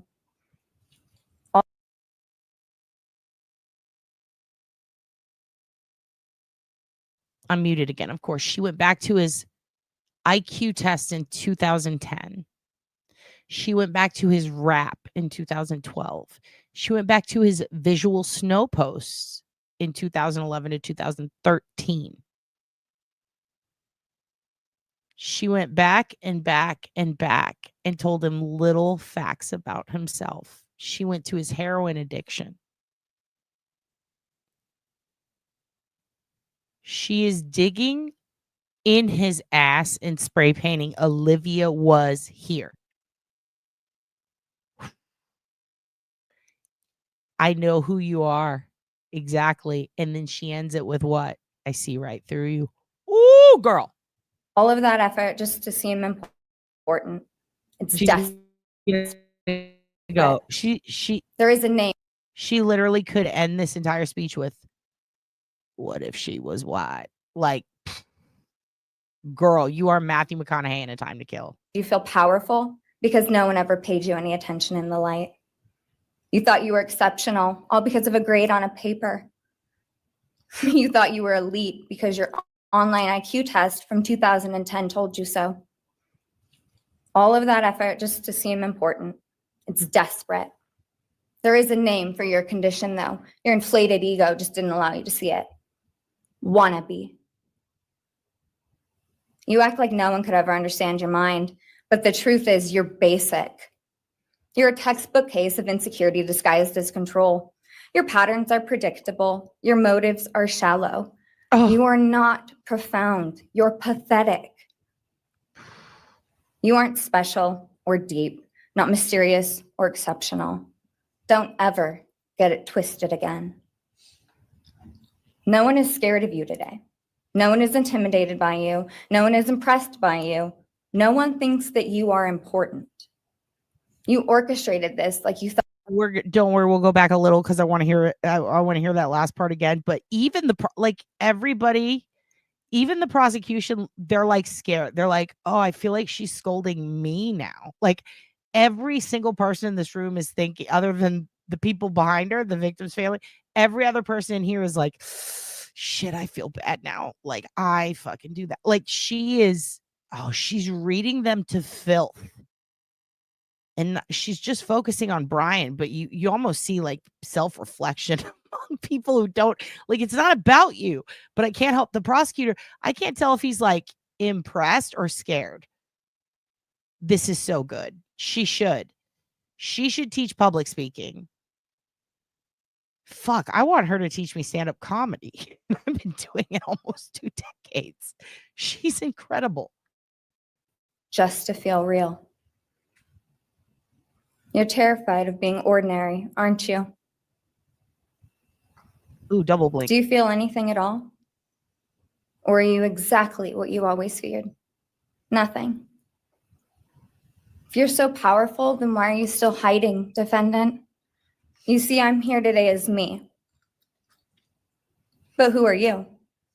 Let's try to take off your mask and see. You didn't create devastation. You revealed it in yourself. And that darkness you carry, that emptiness, you'll sit with it long after this is over. That is your sentence. And it was written on the wall long before you ever pled guilty. You didn't win. You just exposed yourself as the coward you are. You're a delusional, pathetic, hypochondriac loser who thought you were so much smarter than everybody else. Constantly scolding, turning your nose up to grammar mistakes, nitpicking and criticizing others. You wanted so badly to be different, to be special, to be better, to be deep, to be mysterious. You found yourself thinking you were better than everyone else, and you thought you could figure out the human psyche and see through it, all while tweaked out on heroin. Cindy, this is a great question. I think she is a professional big sister, dude. She is a professional big sister. Lurking in the shadows made you feel powerful because no one ever paid you any attention in the light. You thought you were exceptional, all because of a grade on a paper. You thought you were elite because your online IQ test from 2010 told you so. All of that effort just to seem important. It's desperate. There is a name for your condition, though. Your inflated ego just didn't allow you to see it. Wannabe. You act like no one could ever understand your mind, but the truth is you're basic. You're a textbook case of insecurity disguised as control. Your patterns are predictable. Your motives are shallow. You are not profound. You're pathetic. You aren't special or deep, not mysterious or exceptional. Don't ever get it twisted again. No one is scared of you today. No one is intimidated by you. No one is impressed by you. No one thinks that you are important. You orchestrated this like you thought you were God. Now look at you, begging a courtroom for scraps. You spent months preparing, and still all it took was my sister in a sheath. You worked so hard to seem dangerous, but real control doesn't have to prove itself. The truth is, the scariest part about you is how painfully average you turned out to be. The truth is, you're as dumb as they come. Stupid, clumsy, slow, sloppy, weak, dirty. Let me be very clear. Don't ever try to convince yourself you mattered just because someone finally said your name out loud. She called a man with OCD dirty. She's getting him. She's getting him. I see through you. You want the truth? Here's the one you'll hate the most. If you hadn't attacked them in their sleep, in the middle of the night, like a pedophile, say it. Kaylee would have kicked your fucking ass. Boom. Thank you. Thank you. Fucking clap. That part. That also fucked with me. I didn't even notice that before. He watches her walk away. He watches her walk away. He watches her walk away. Amazing. You know what? I'll do this because I can't really do much about the split screen, but I took the chat off the main page. I hope that does that help, Leah? I think it will. And I'll make myself disappear, which is what he wishes he could do. Oh my God. Can we just hear the last part one more time? Do you guys mind if I just need to hear that one more time? For a second, I thought she was going to go full Jack Nicholson, Tom Cruise. You want the truth? You can't handle the truth. Oh my God. She would have kicked your fucking ass. Oh, watch everyone's face at that moment. The bailiff is terrified. The bailiff is Buffalo Bill in it. He's tucked back. He is scared in the chair. And he's gonna sit right there. Just tell him when it's over. Like every man in this room is terrified and proud. Bryan is just terrified. He is scared. Like he is definitely he is sitting there. I guarantee you he's sitting there right now going, I should have fucking deleted that rap. Fuck.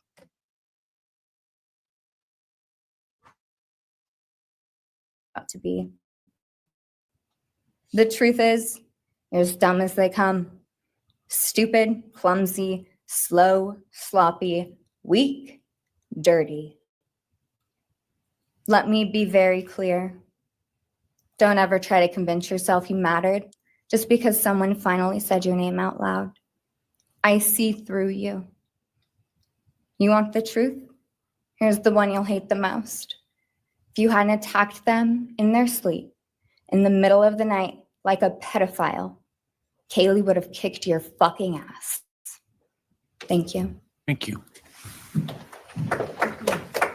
Clapping. I don't know. Have you ever heard clapping in a courtroom?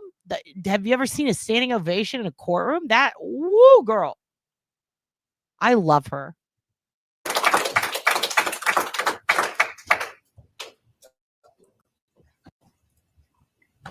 Don't they take a break after? Don't they all need a cigarette break after that fucking dress down? Because I think that's what happened.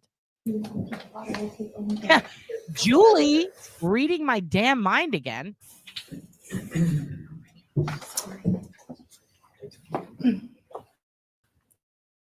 Next is Christy Gonzalez, Kaylee Gonzalez's mother. Okay. So it's the mother and then it's the break, right? We're gonna hear the mother just because I gotta hear the end. If you don't know, listen, the end of what if you haven't seen this before, yes, it's upsetting. But when you get to the end, you get to hear the little sister. She only had one sentence. The little sister had one sentence. And she said, "Hey, Mom, could you say this for me?" She didn't even walk up there to do it because he doesn't need to see that little girl. He's fucking pedophile. Because that's what they do. She said one sentence and the mom reads it at the end. And when I tell you I screamt 1,000 screams.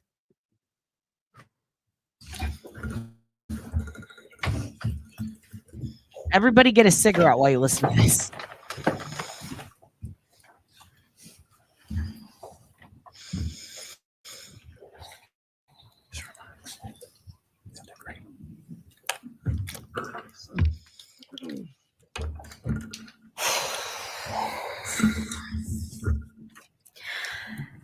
Thank you, Your Honor.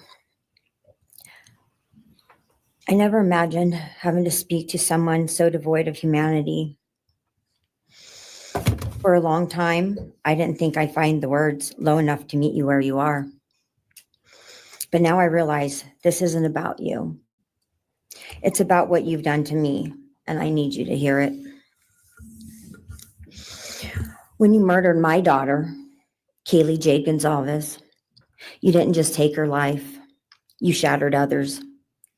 You attacked what you could never be, and in doing so, you left a trail of devastation far beyond that house. You stole my peace. You've altered my every waking moment, every sleepless night, the way I view the world, people, safety, trust. It's all been changed by your cruelty. I no longer recognize parts of myself. Joy is harder to find. Laughter feels foreign. The world moves forward, but I'm suspended in a place of sorrow and rage. You've taken from me something that can never be restored. The grief sits with me every day, some days quietly, and other days so loud it drowns out everything else. The emotional toll you've inflicted on me is immeasurable.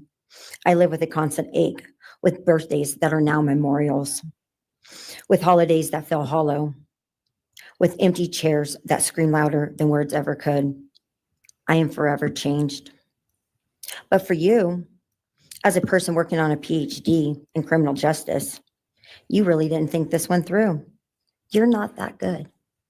In fact, you're not that good at anything. You couldn't secure a job. You couldn't get along with others. You couldn't even get a female to look in your direction. All because you are pathetic. Now you're a joke in this courtroom. I wish I could crown you with a jester hat to complete your orange jumpsuit clown look. A dead killer doesn't kill again. So while I'm disappointed the firing squad won't get to take their shots at you, I'm confident that the men in prison will have their way with you in more ways than one. You will finally get what you wanted, physical touch. Just probably not how you were expecting it. I love this mother. I love this mother. Hey, she said it without saying it. Give her props. She said some dark shit. She got away with it. I mean, feel how that's not okay. Well, you know what? The kids got butchered. Let her say it. I mean, I'm not against it. Maybe he needs physical touch. Maybe since he physically touched 4 people, 4 strangers, when they were sleeping like a little fucking bitch. Maybe if he wasn't such a pussy, sucker punching people metaphorically speaking, sneaking up on him. Not even a fair fight. What a weak sack of shit, like a pedo, dude. What a pussy, dare I say. You know what? No, I've heard this before. Pussies are strong. He's not worth that. What a taint. What an absolute gremlin of a human. What a fucking dirtbag loser. What a dirtbag loser who ain't worth a damn, let alone the crust under a fucking car mechanic's fingernails. God bless him. He does lack the depth and warmth to be. He's a merkin of a person. I'm not even going to call him a man. He's a merkin. He's a walking merkin. He's going to be jerking his gherkin in fucking prison. He sucks. I love this mom. See, you haven't beat the system. You've simply entered a new one where the rules are cruel and the consequences will never end.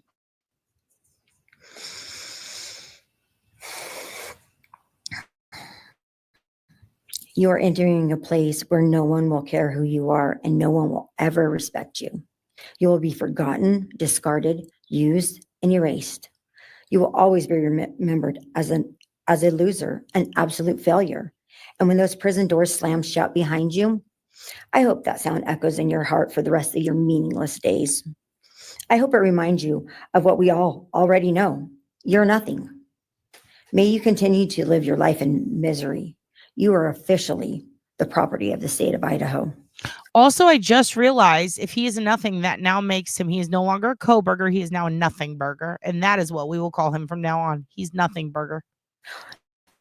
Where your fellow inmates are anxiously awaiting your arrival. But it's okay, because they're there to help you. Hell will be waiting. Quick message from our youngest daughter. Aubrey wanted to say,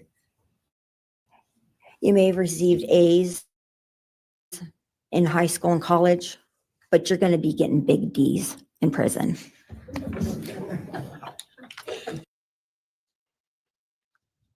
Every time. She got a laugh. Dude, she got a laugh. She got a comedy club laugh in the courthouse ripping on this fucking loser.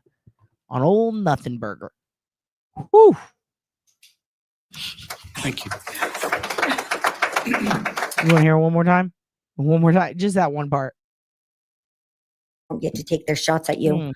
I'm confident that the men in prison will have their way with you in more ways than one. You will finally get what you wanted. Physical touch. Just probably not how you were expecting it. See, you haven't beat the system. You've simply entered a new one where the rules are cruel and the consequences will never end.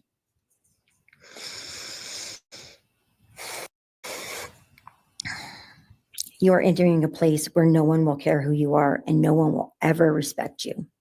You will be forgotten, discarded, used, and erased. You will always be remembered as a loser, an absolute failure. And when those prison doors slam shut behind you, I hope that sound echoes in your heart for the rest of your meaningless days. I hope it reminds you of what we all already know. You're nothing. May you continue to live your life in misery. You are officially the property of the state of Idaho, where your fellow inmates are anxiously awaiting your arrival. But it's okay, because they're there to help you. Hell will be waiting. Quick message from our youngest daughter. Aubrey wanted to say, you may have received A's in high school and college, but you're going to be getting big D's in prison. Thank you.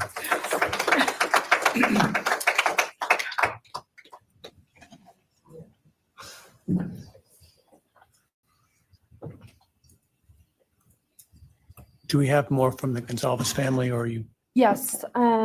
Next would be Shannon Gray, the Gonzalez family attorney. He'll be reading statements from Kaylee Gonzalez's grandmothers.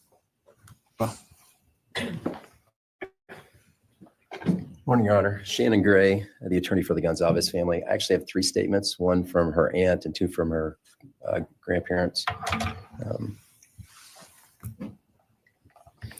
This is from her aunt, Tammy Butts. You, in the cloak of darkness, made a decision to turn our whole family's world upside down forever. You, in the cloak of darkness, took our Kaylee J. Gonzalez away from us all without hesitation. Never have you shown any remorse or regret. We just get creepy, non-expressive stares as you have your team of women defend you. Kaylee was a strong, kind, fun-loving, caring person, and she will greatly be missed by all her family and friends for the rest of our lives. Her and us, we lose on watching her enjoying her life, working hard and building the future she wanted. She was ready to start that after college life. You, in the cloak of darkness, took it all away. You left us without her future wedding, her future children that she would have added to our family. No more talking to her on the phone, going for a coffee, celebrating holidays. It's all gone. You, in the cloak of darkness, gave each and every one of Kaylee's family members their own lifetime sentence.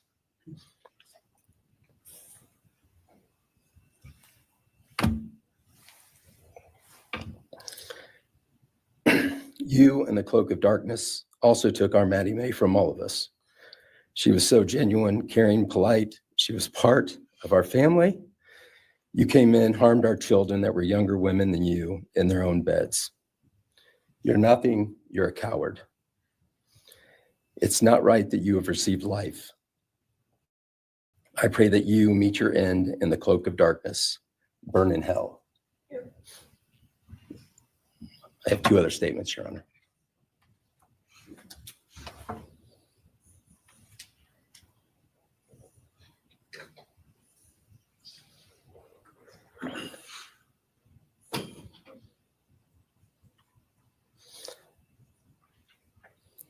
This is Linda Lucan's statement. This is Kaylee's grandmother. I really don't know how to address something so inhumane, but I will try. Nothing in the past 2 years has made any sense. All I get is you cowardly went into a home at night filled with what I'm sure you thought was all sleeping girls and went on a vicious killing spree for no other reason but to appease your demonic urges. You took my granddaughter Kaylee from us, plus 3 other beautiful lives. You took my granddaughter Kaylee, beautiful, sweet-souled, doll-faced Kaylee, who was getting ready to start her amazing life, who had such a bright future. Okay, I don't want to be disrespectful, but I am about to cry. That one screwed me up. And it's very emotional. But I do have to go soon. This episode actually went a lot longer and I have so much to show you. So we will probably do a deeper if we need to. Oh, it's just so fucking sad. I really just don't want to make everyone sad. And it's already sad. How do we not? But sorry. Hugin had to dig a hole real quick. Okay. But there's this one where it affects him real bad. Like in my opinion, it's noticeable comparatively. And I need to just find the exact. I thought I had a time written down here. It looks like one of the peepaws, one of the grandpas. He addresses Bryan's family. I think this is it, right? No, that is the prosecutor. Well, where did he go? It's very quick. Yeah, I think it might be right here. I apologize, everyone. I don't want to be unprofessional, but also I did not write the time down like I thought. I think this is it. Where is he? Is this it? A horrible... I think this is it. I have forgiven you because I no longer could live with that hate in my heart. And for me to become a better person, I have forgiven you. And anytime you want to talk and tell me what happened, Get my number. I'm here. You know what? That one's very important. That was also on my list, but for some reason I thought she was wearing blue. And so I was going to go back to her last, but let's do, because it's back to back. It's her and then the peepaw. This one and the people, I really actually loved this because when I saw Botham Jean's little brother tell Amber Geiger he forgave her and then give her a hug and say it's what Botham would have wanted, and I know you have good in your heart somewhere, like, and he like hugged her, I was weeping. But it takes a strong motherfucker to be able to do that. That kid is amazing. That had me tore up. This moment right here, that is that moment. It is, whoa. She does have so much empathy. Also, she has to do it for herself. Some people just have to they have to forgive it. Otherwise, they know what's going to eat them up. But it's also just so brilliant. She's opening the door. If you want to talk and tell anyone what happened, I'm her auntie. Get my phone number. I will talk to you. I did not see that one coming. Brilliant move. This is when he starts, I think, in my opinion, I don't know why. This is one of those things I always say, don't trust your gut. But something about my gut says like that and what people I was about to say affected him in viscerally different ways. It created anger with our family members. And then I had to look. Cassandra was everything that the media, her friends said. She was that fun, loving, high-spirited, beautiful person. And I no longer get to get my nails done with her, have lunch with her.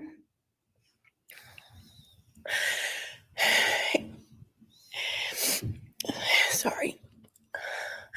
But how I look at it now is this tragedy, this horrible tragedy on all of the 4 children has brought us closer. You united us with your actions. We're united now and we're stronger than ever. We have family and friends now that we never knew we had. And, you know, this is probably going to bother everybody, but Bryan, I'm here today to tell you I have forgiven you because I no longer could live with that hate in my heart. And for me to become a better person, I have forgiven you. And anytime you want to talk and tell me what happened, get my number. I'm here, no judgment, because I do have answers or questions that I want you to answer. And I'm here. I'll be that one that'll listen to you. Okay? Thank you, Your Honor. Thank you very much. My name's Stratton Knodel, and I'm Xana's uncle. It's Xana's uncle, actually. Yeah, him.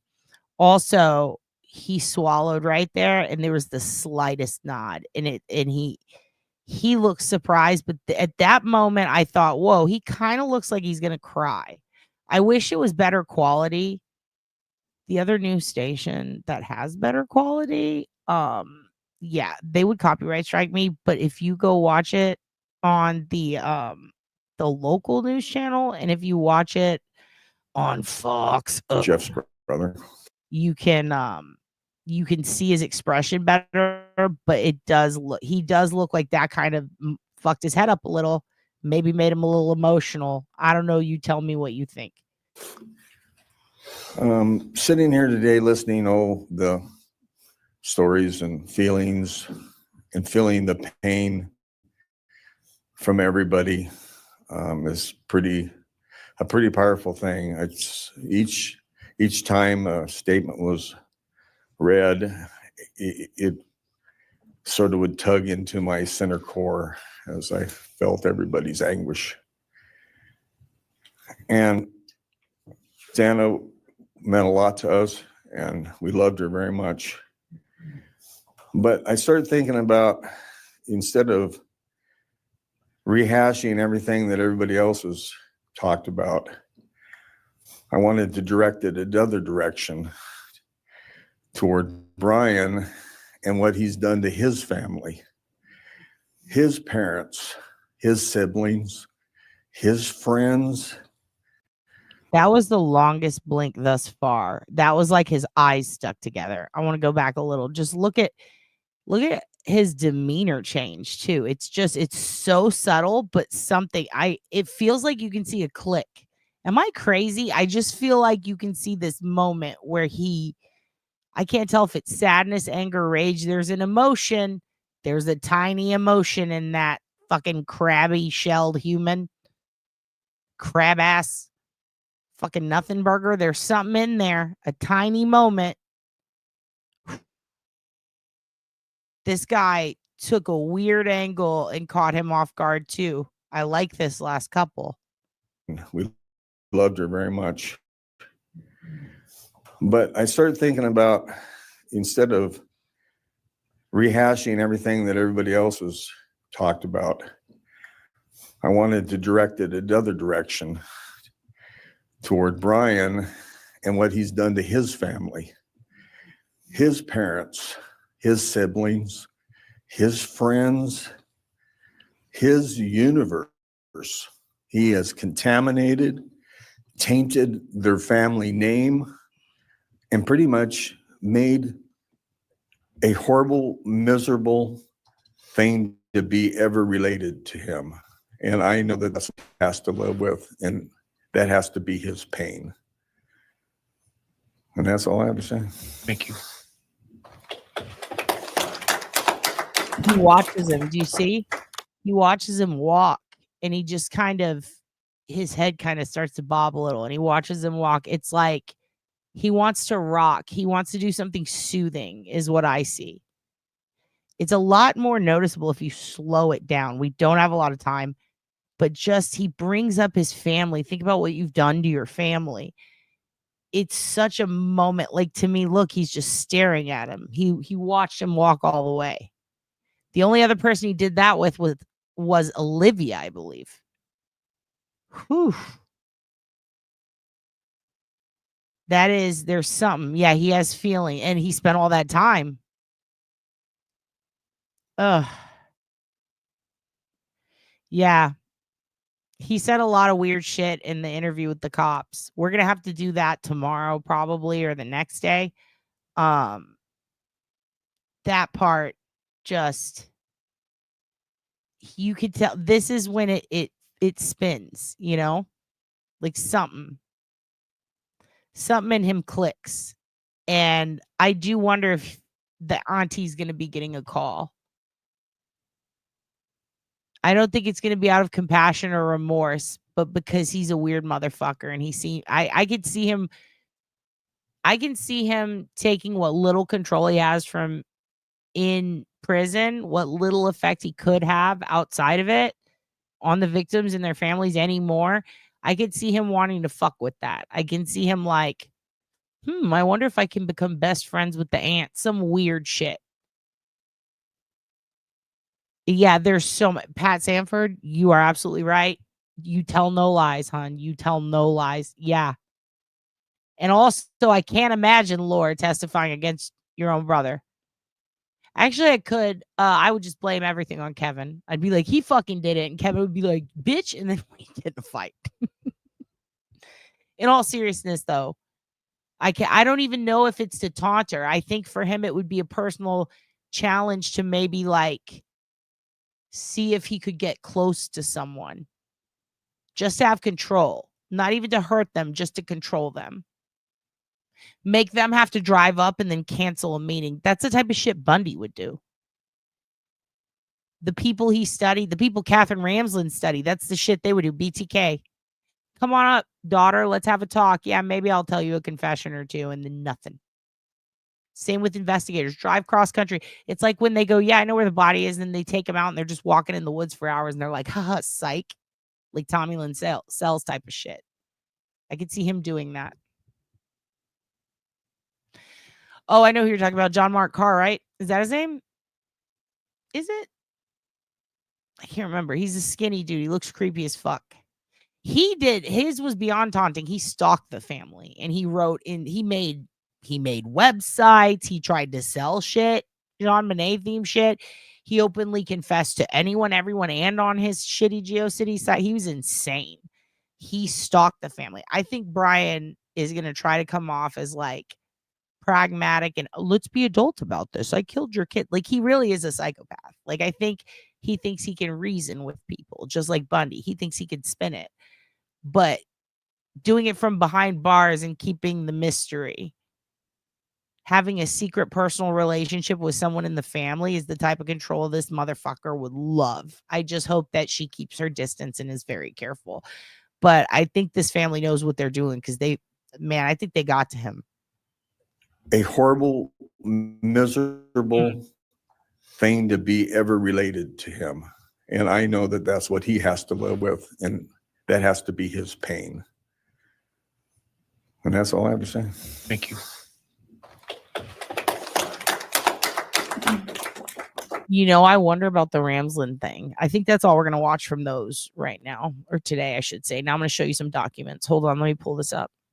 I wonder about the Ramsland thing. I was thinking about that today, and I feel like I agree, but also part of me wonders, would he feel like a failure for getting caught and then not want to talk to her?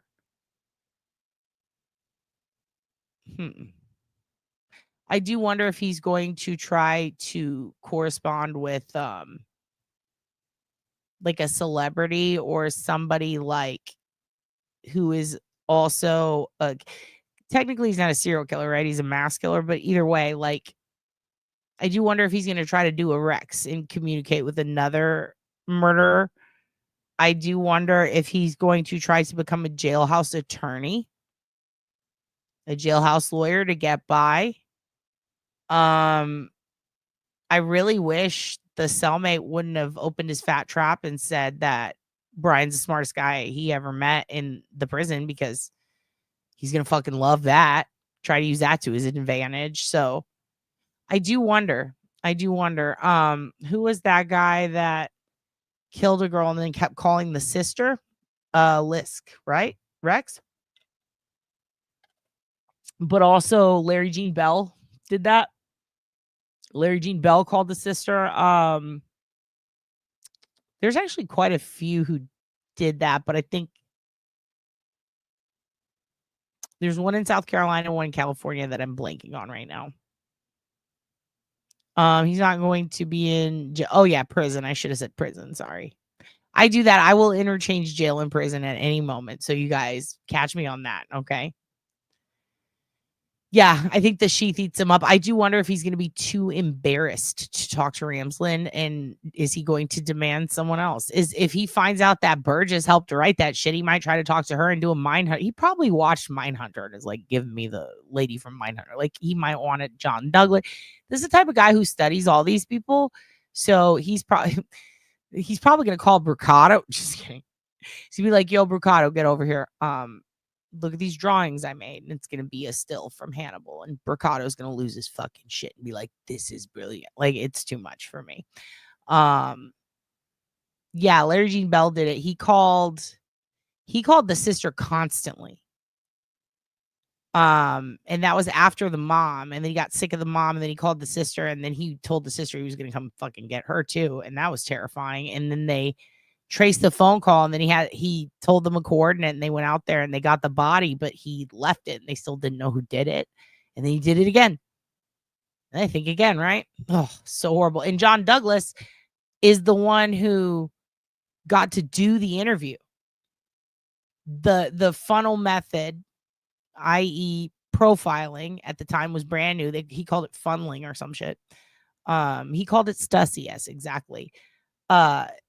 Yeah, they were like, what do we say in the interview? Just like Robert Hansen, same thing. He said, Douglas, what do we say? He's like, let me pull my britches up like Boss Hog. I'll come out. I'll tell you what to say to these freaks, losers. And he did, and it was successful. Okay.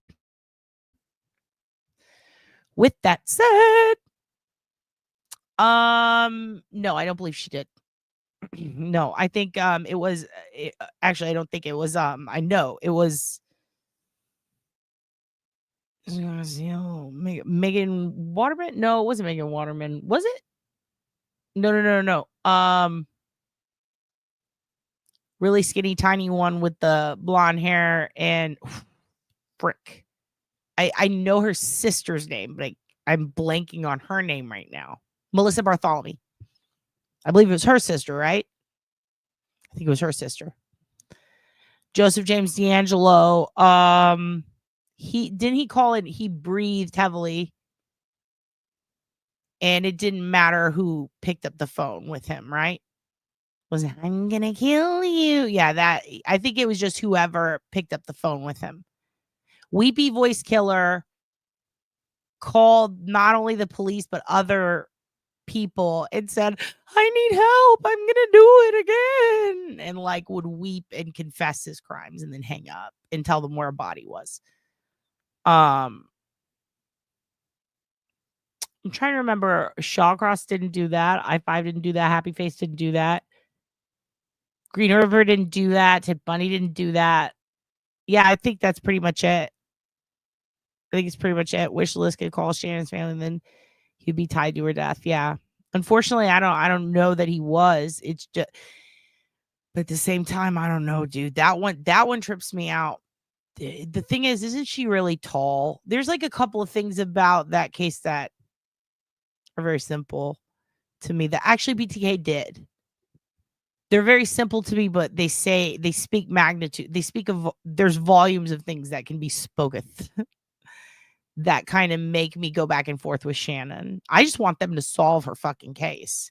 Yeah, the weepy voice killer is terrifying.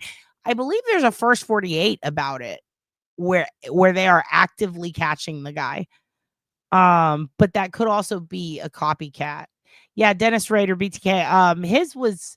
His was kind of like, his, in my opinion, was more like Zodiac, but he did call, but it was also creepy, wasn't it? I don't think it was the sister specific. In that one, he put, what do you call it? In the classifieds, he put codes. He did, he had little, like, not crosswords, I don't know what the word is, but he would basically put up, like, there was a puzzle, like, put this up, and then he spoke to them. They had code names in the classifieds ad. So it'd be like, put out a classifieds ad that says this, this, and the other. Then there was the computer hard drive. There was the letter. Like, he communicated directly to the Wichita Eagle, I want to say is what it was called. Wichita something. I think it was the Eagle. Yeah.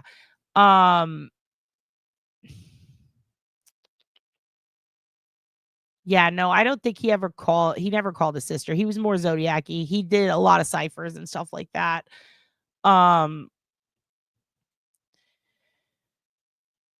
Yeah, that is true, Tiffany. And I mean, Israel Keys, he put up the message on the community board under the lost dog. He sewed his last victim's eyebrows, Samantha, her eyes open, her eyelids to make her look alive, had her hold a paper from that day, took a picture for proof of life, but she had already been dead. He communicated to get money on her card, and he did it via note. But directly calling and requesting the sister, for sure. Larry Jean Bell, for sure. Rex Heuermann, allegedly, for sure. Those are the main ones. Those are the main ones. Toy Box Killer was a whole other bag of dicks. That guy was nuts. And he got his daughter to help recruit. The amount of bodies in that lake. Is it truth or consequence, right? That poor woman. The only thing worse than the Toy Box Killer is the Toolbox Killers who, Bittaker and that whole thing. Oh, they're all awful. But yeah, it was mainly those two. It was mainly Larry Jean Bell and Rex are the two big ones. Specifically calling. Yeah, stay away from New Mexico. It's spooky. Okay. So here's what we're going to do. We're going to look at a document, and then I really have to go very soon. Hillside Stranglers, yes. And you know what? Kenneth Bianchi in Cali he was the guy who embarrassed the top behavioral analysis guy and pretty much fucked him up for a long time. He's still trying to get his rep back. Because he totally played the BAU unit guy, and it was at the very beginning of that shit. And they tried to use it in court and it got thrown out, and it was a whole thing. That was crazy. Okay. So we're not going to be able to go through all these documents, but there are a couple of things that I noticed that I found were very interesting. We're going to continue part 2 tomorrow. We're going to do part 2 tomorrow. But I want to show you some interesting things. Let me pull this up. Where is it? I think today was just, I'm going to have to change the title of this to watching victim impact statements, because that's mostly what we did. I'm going to show you just real quick where I am because I'm not kidding. I'm in the Idaho docs and it tripped me out. I was like, is that me? What the fuck? I immediately got offended. I was like, I did not do it. What's going on? Truth or consequence, or not both. Okay, here. I'm going to show you real quick before I go, and then I got to go. I love you kids, but I got to go.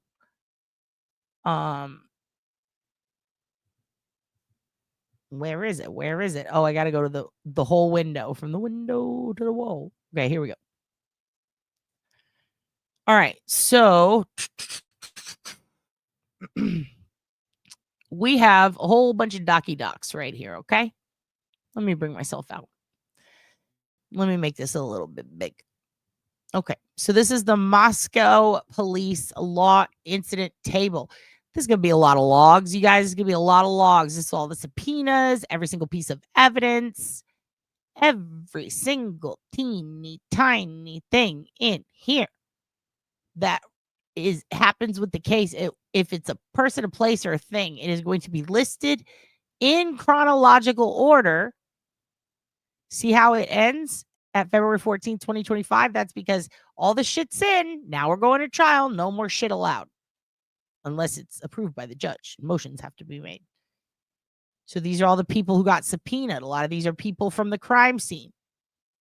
The first responders, right? And it says originated. So these are all first responders.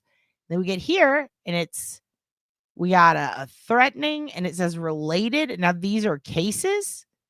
An accidental non-injury, a welfare check, a burglary. These are all things related to potential calls or the incident. This is related to the incident. This is related to discovery. This is related. Now, what they mean by related is it's related to the docs. Not necessarily everything has to be used, but it was entered into possible evidence. Now, over here, we have offender. Remember, person, place, thing. Essentially, that's the easiest way to think of it. So this is the date we figured out who this fucking guy is and put him on record. Okay.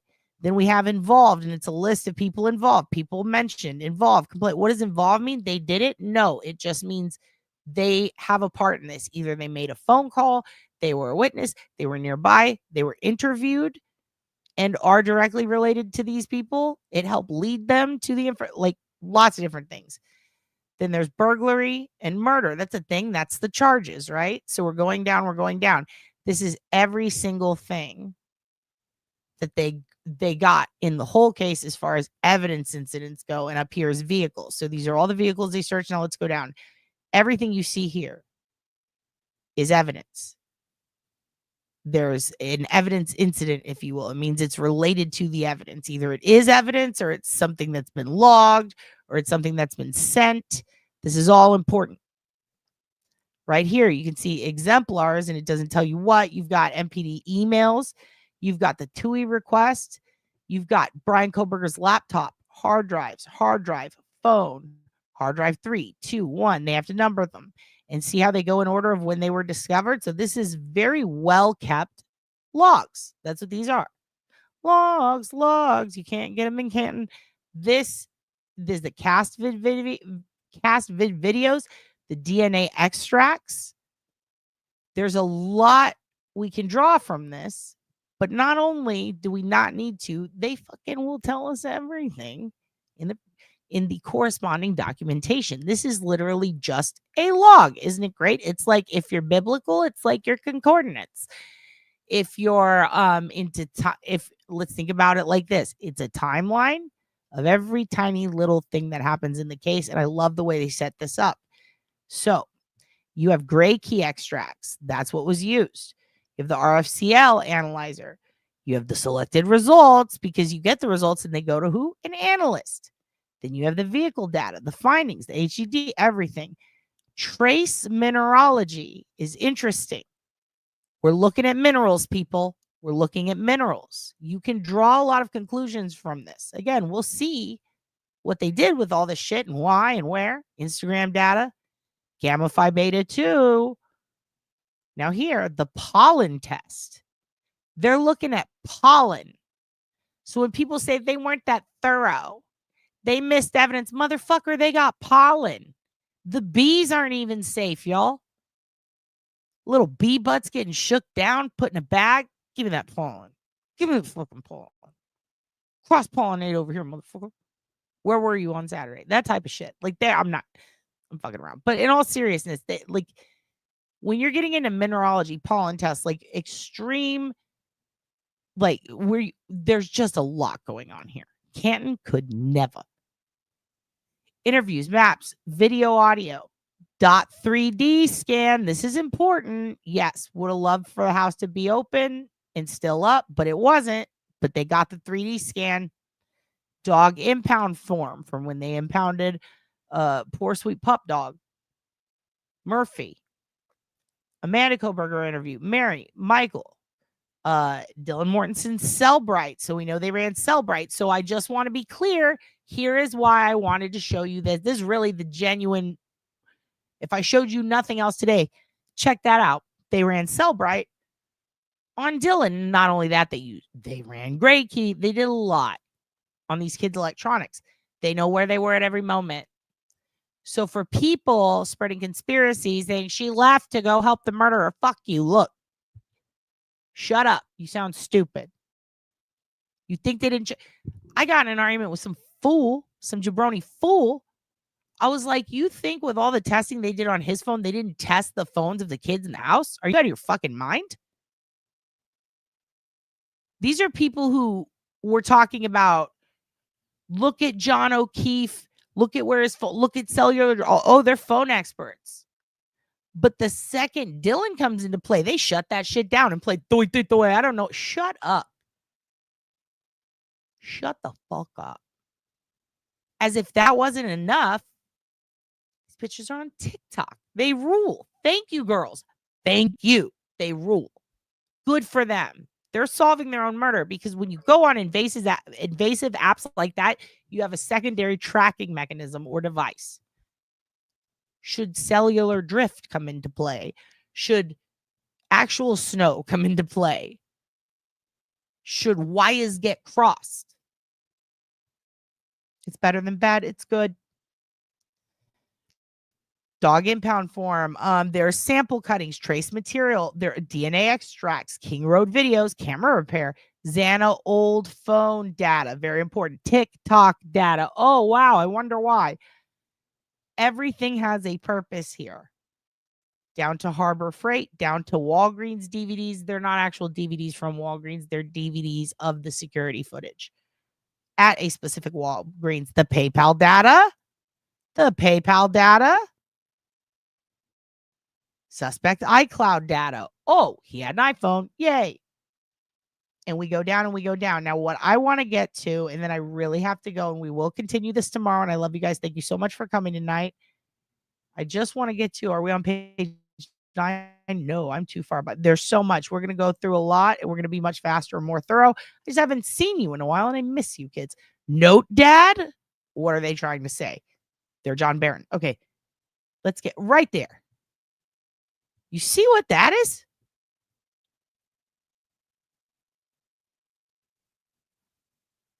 Is that a gun? Whose gun is that? They don't say.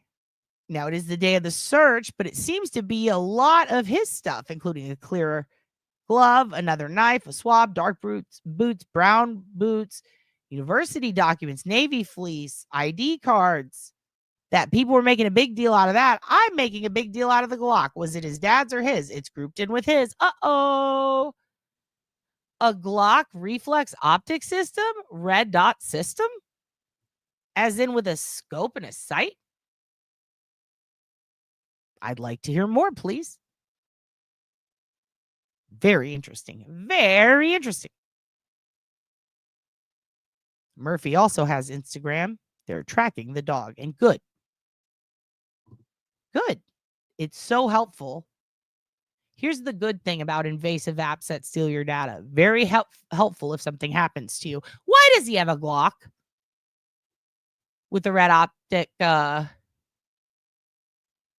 Where is it? The reflex optic system, red dot optic system, Glock pistol. Why you got that? Can I touch that Glock? Yikes. Okay. Now, if you want to know where Dad is, boy, was I surprised as I was reading through these. And I'm like, I wonder who these people are. I wonder what they did. I wonder, oh, look at Christopher, Tayaba, Veronica, Daniel. Oh my God, it's me. Keep going, keep going, keep going. If you FOIA things, you will end up in documentation. But don't worry, I'm right near Bryan Enton, so I'm not mad at it. Not mad at it at all. All right? Not mad at all. Okay. And if you want those docs, oh my God. Come on. All right, there we go. Make me big. Make me big. I do really have to go. If you want those docs, here's how you get them. Here's how you get them, everybody. All right. I'm about to pop it right here. Boosh. That's how you get the docs. That's how you get the docs. Anyway, I love you. Thank you so much for being here tonight. You're all the best. I appreciate you. I appreciate. I will definitely see you guys tomorrow night. Good night to everybody. Also, this is just, and we'll do call-ins tomorrow. We're never gonna fucking do call-ins, but we'll do call-ins tomorrow. For those of you who didn't see Papa Roger, it's not Bryan. It's not Bryan. The police announced it. Isn't that cool? Not Bryan. What did I fucking tell you? Not important for me. Getting Big boy ain't